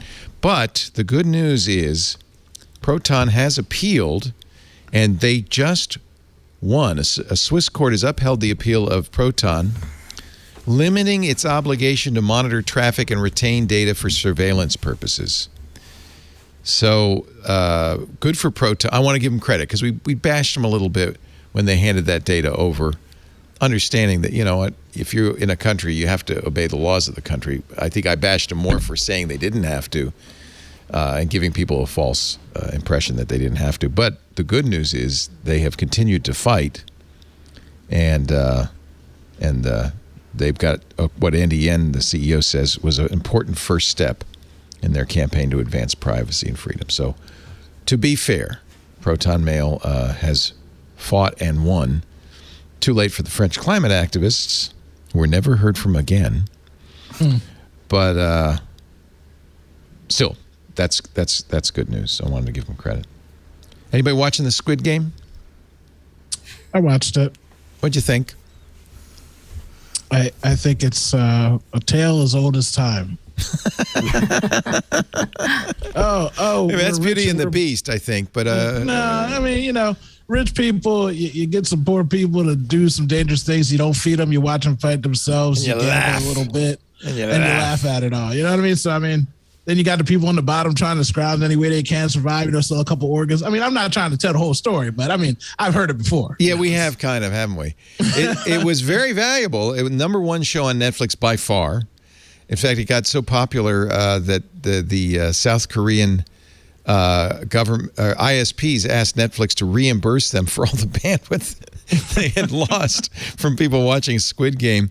Bloomberg got a hold of something Netflix does not normally reveal, which it's hard, because Netflix, you pay a subscription fee. You don't pay for individual things. So it's hard for Netflix to say that any one show had any particular, you can't say we made $1 billion on this, but they do measure it, assess performance based on how it benefits the subscription rate on it. And they do have a metric they don't release, but they use internally. According to Bloomberg, who got to see those figures, Squid Game, they estimate, created $900 million in value for the company. It was that successful. That's so astonishing to me, and I don't even believe it, but I guess you kind of have to, because most people that watch it already have Netflix. Did that many new people buy it? Because I know they're not making money off all this merchandise. I know that Halloween, everybody going to have a triangle, square, circle looking like PlayStation. Oh, I know. It's going to be the costume, isn't it? It's going to be the costume. Looking like pink PlayStations out here in the street. I know that, but how did Netflix make that much money off of subscriptions? I don't believe it. But hey, it's a global market. It's more than new subscriptions. It's also it makes it sticky, so it reduces churn. People don't quit. I don't know how they calculate it, but obviously it's an imperfect number. But I'll give you some numbers that are. That's a heck of a number, though. Yeah. 132 million people have watched at least 2 minutes of Squid's Game in the first 23 days. That beats their prior record held by Bridgerton. 111 million people started the show when it came out. 89% of the people who started the show watched at least 75 minutes. That's more than one episode. 66% of viewers, 87 million people, finished the series in the first 3 weeks. All told, people have spent more than 1.4 billion hours watching Squid Game. We're never going to Mars. We're never going to Mars. Whenever I hear things like that, people spend that much time, I know we're never getting off this planet. Unless aliens come down and give us a ride, we got an intergalactic Uber, we're not going nowhere. We ain't going to make it. So one thing I will say, and I give Netflix credit for, is before Squid Game, we had Bridgerton. But do you remember last year, everybody was talking about Lupin, which was this I love short Lupin. Series about a detective in France. And it's gotten people to read subtitles, right? And that's a good point. You can watch international shows in their original language and read the subtitles, which... if you try to convert it to English, it loses its impact. For some reason, the companies that do the overdubbing hire the worst actors. So if you listen to the overdubbed version, and it's happened to me a couple of times, you might say this show is terrible, but then turn on the subtitles, listen to the actual Korean in this case. You can hear the acting. It's a 10 times better show. I did notice, though, there's 3 ways you can see what they're doing. There's overdubbed. There is closed captioning, and then there's the official titles provided by the producer. I tried it all 3 ways in Squid Game. None of the 3 matched. Huh. They were saying different things in all 3. I don't know. So, Leah, they want you to watch it 3 times. I wish I spoke Korean so I'd know which one was accurate. I'd reiterate, we are not going to Mars because a man of your stature and time should not be watching it 3 different ways. I watched every episode 3 times. No, I can't. I didn't do that. Much. I just a few minutes. That's all. Actually, I haven't. Well, I was just going to say the headline is Netflix has people reading again. I love it. Yeah. That's good. See, this is why she's editor-in-chief. Do you get to write headlines? Sometimes I do. There's an art to writing headlines, as all of my colleagues know, as you know. And when you can do a really good headline, it's very satisfying. You just wrote one like that. I'm impressed. Beautiful. Watch for that next on Cnet. Jeff Jarvis is a regular on This Week in Google. He's a professor of journalism. He's certainly knows the ways of the journalism world. And it always is reminding me, don't blame the writer for the headline. He didn't write that headline. Somebody else wrote it for him. So sometimes I will, and I confess I do this. I think everybody does this. I'll read the headline and think that's the story, and it often is not. Let's take one more break, and then we'll wrap this up because we got a Niners game and Chinese food waiting for me, and that's very, very important. Our show today brought to you by Podium. You know how I know there's Chinese food? I just got a text saying rate our service. I love Podium. People now, this is the future. I think that the pandemic has really changed how we think of business, how we want to do business. I used to be in the 90s that if you were a business, you had to have an email address, then you had to have a web page. You had to have an answering machine. If you didn't have an answering machine, that's maybe the 70s or 80s. You weren't with it. Nowadays, I think you have to have text messaging. That's how your customers, they don't want to call you. They want to text you. That's why local businesses everywhere are turning to Podium. It makes every interaction as easy as sending a text. How often now do we get text saying your meal is on the way, or you order something and say, okay, curbside pickup in 12 minutes, and then you get a text. But more and more, I'll leave the dentist's office. They'll send me a text with my appointment. They'll say, hey, by the way, if you liked our service, rate us on Yelp or Google. These things are changing business because it turns out that open rate for text messages is almost 100%. That's better than anything else. That's how I want to interact with businesses. That's how businesses should interact with their customers. Podium isn't just a better way to communicate. It's a better way to do everything. Whether it's gathering reviews, you can even collect payments, marketing to your customers.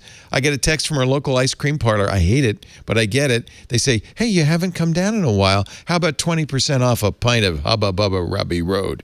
And I have to go down there and buy some ice cream. Podium makes it all as easy as pressing send. You won't just free up more time. You'll grow your business. You'll get more done with Podium. You'll close deals with customers before the competition even has a chance to call them back. Podium is amazing. And now you can try it out for free. Just go to Podium, podium.com/twit. Or if you sign up for a paid Podium account, they have free accounts, yes. But if you sign up for a paid account, you'll get a free credit card reader. Some restrictions apply. Podium, podium.com/twit. Join the more than 100,000 businesses that already use Podium to streamline their customer interactions.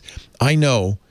And a lot of them are small businesses and local businesses because I notice now, and it really works. It really is a way to engage your customers, to involve them. And you can even collect with Podium, and it's much more effective than a phone call. Podium, podium.com/twit. Thank you so much for supporting Twit. We appreciate it, Podium. We love you, and if you want to show your love for Twit, use that address. Sign up for free, podium.com/twit. Side note also, Uncle Leo. Yes. Text messaging is so huge because once someone trusts your brand or company with their phone number and you do them right, you have direct contact with them for a long time. Look at this guy. He's got his phone number in his lower third. You text your boy and I'm the one answering. So I'm just saying it really, like, email marketing and all that stuff. I agree. It's intimate. It works like but text messages, like, people are always shocked. Like, sometimes it takes me a while to get back to you, just so you know, because it is me. But I do respond to everybody and I reply. And it just, when I send something out, people check it because they know that it's me sending it. So you're absolutely right. Working. Yeah, you're right. It works. And for those, put up the lower third again so I can read the number. For those who would like to text Owen JJ Stone, 844-986-4563. Feel free to tell me how wrong I am about the M1 chip. I'll be telling myself I'm wrong as soon as my Max gets in here. As soon as I get the Max. What did you order? Which one did you order? The Max Pro 14-inch with 32 gigs of RAM and the best processor. I tried because I want to get more RAM, and anything I did to make a build to order, it said, you get it in November. So I said, I want the base, and that one comes Tuesday. So that's why I got that. So I'd have it in hand so I could talk about it sooner. Yeah, I don't mind waiting. I bought the Mac Mini. I've used it 3 times, so it's just sitting here looking pretty on my desk. I'm just an Adobe guy, so it's hard for me. But maybe I'll send it to Ant because he yells at me, asking me when don't I use it. I keep trying to give Ant Max. He doesn't know. Ant is very picky. He won't do it. No, he wants Windows. Dude, I got a Threadripper with 128 gigs of RAM down here. This thing is a beast. Like, I can't let it go. Hopefully, Apple, this laptop might have me on the move. When I want to play a Viking survival game, I use AMD. Google and Roku are in it, fighting. YouTube is about to pull all its apps from Roku. They said Thursday they're going to remove YouTube apps from the Roku App Store on December 9th. Roku says Google asked for preferential treatment. In fact, they've got the smoking gun. They got the emails as a condition to allow YouTube apps on Roku. Google calls those claims baseless, says it, well, no, we didn't do that. But their CNBC says we saw a 2019 email from Google to Roku that says we want preferential treatment.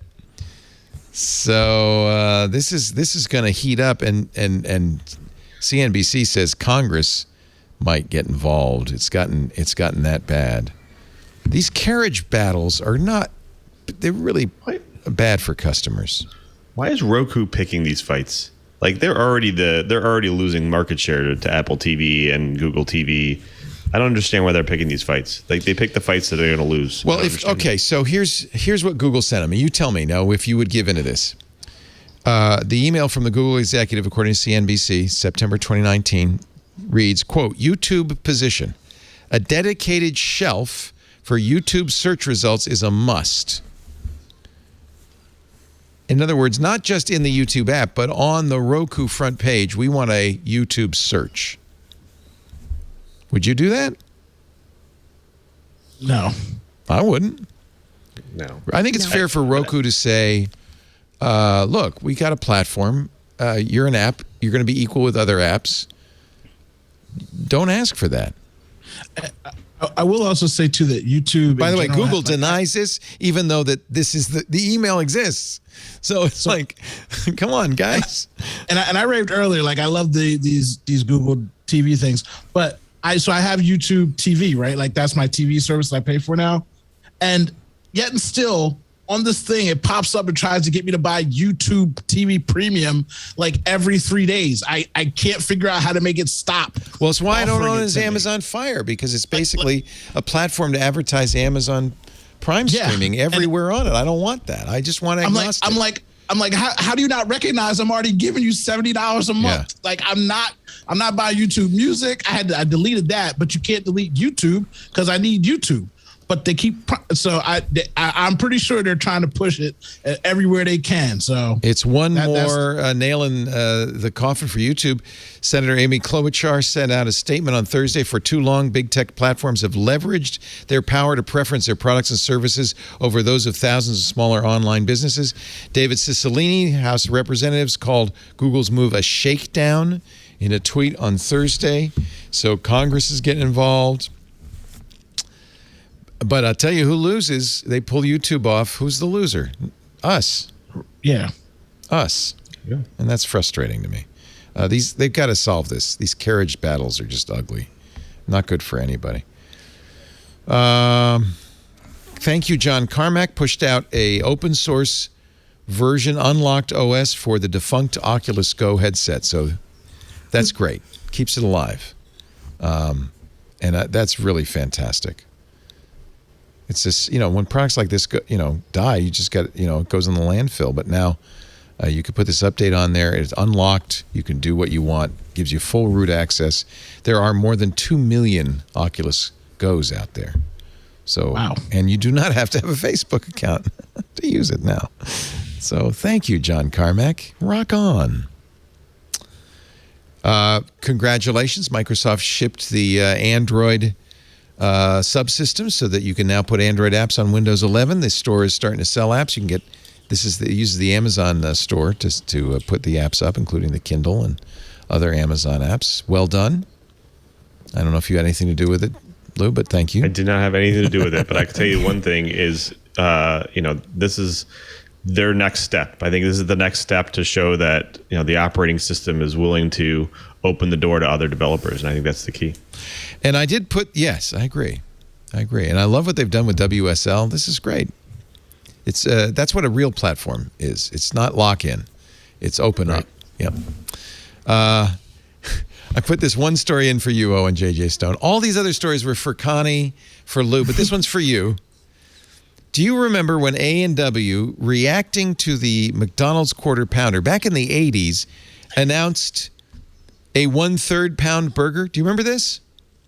Except that Americans, not so good at math, wrongly assumed that a quarter pounder 1/4 was bigger than a third pounder 1/3. And the whole experiment went down in history as one of the biggest marketing fails in history. I remember my teacher telling me I'm not always going to have a calculator in my pocket, but now I got iPhones. So 13 of my teachers were wrong about that, but let me divide a the third is bigger than a quarter. And then the 7, so there's 4 of them, right? And then we put in the 6 and carry the 1. This is awesome. 6.8 is what it came out to be. Because A&W, which still is a great makes great root beer, has now decided to double down on their marketing failure from the 80s. They have now shipped a 3/9 of a pound burger. And I love this. Wait, let me see if I can find this quote from them. 3/9 of a pound burger. And if they're out of stock on the 3/9 of a pound burger, you could also get, oh shoot, I closed the, what was it? Oh, let me find it. History. I know. I don't know how to use browsers. They said,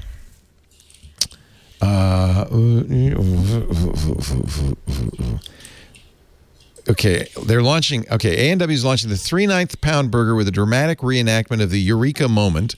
That video featuring a mascot and math prodigy Rudy the Great Root Bear solving the unsolvable equation in his study is a centerpiece of a paid media campaign that will run throughout the program.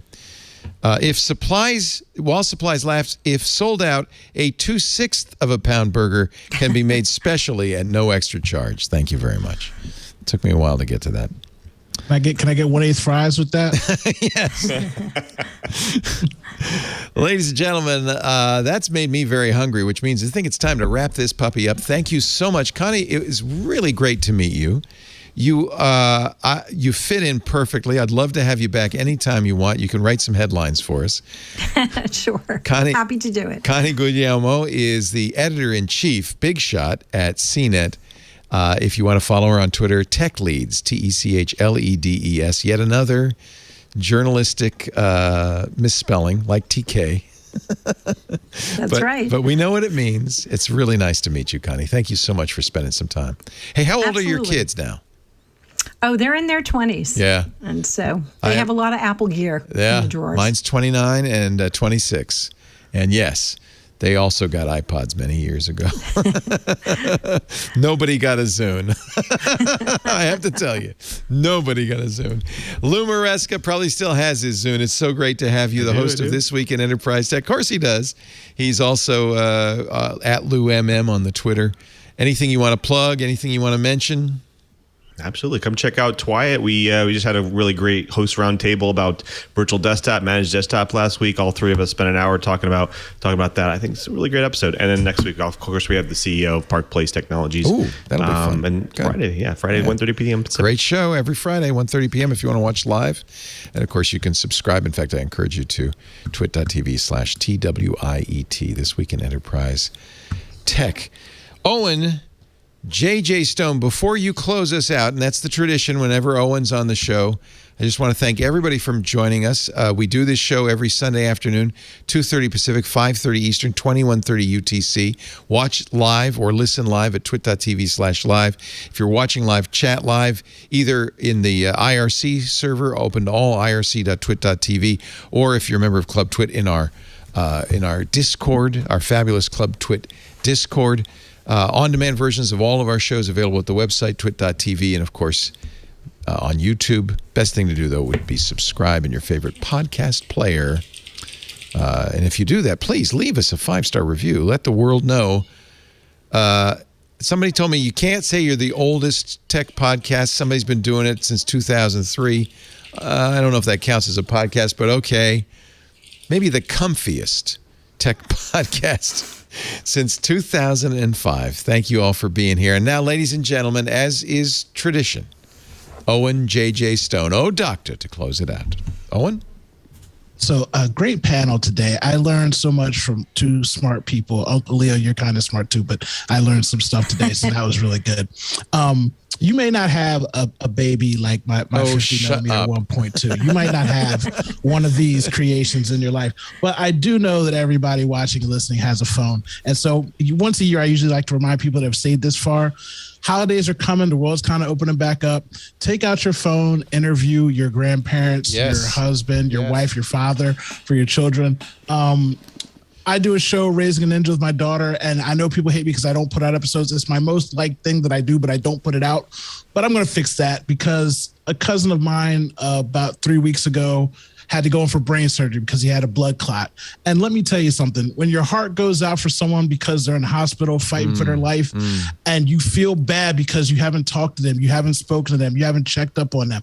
I personally had those issues because I tell Uncle Leo, at least I love them all the time. I tell my friends that I love them, and I take the time to have them on shows or record things, and you cannot get back anything. Pictures don't just do justice. You can record voices and stories and all the things that person knows that you won't think of till later on when you miss them. So don't wait till they're gone to say, oh, what was that story about where grandma's first job was, or grandpa in the war, or, whatever it is, you know what I mean? A lot of lives have been lost over the last year. You've been stuck in the house. You should really take some time and document things for yourself and for your family, and if you have children. I love all you guys are listening. I appreciate you guys so much. And another twit is in the can. Yeah. Thank you, Owen, as always.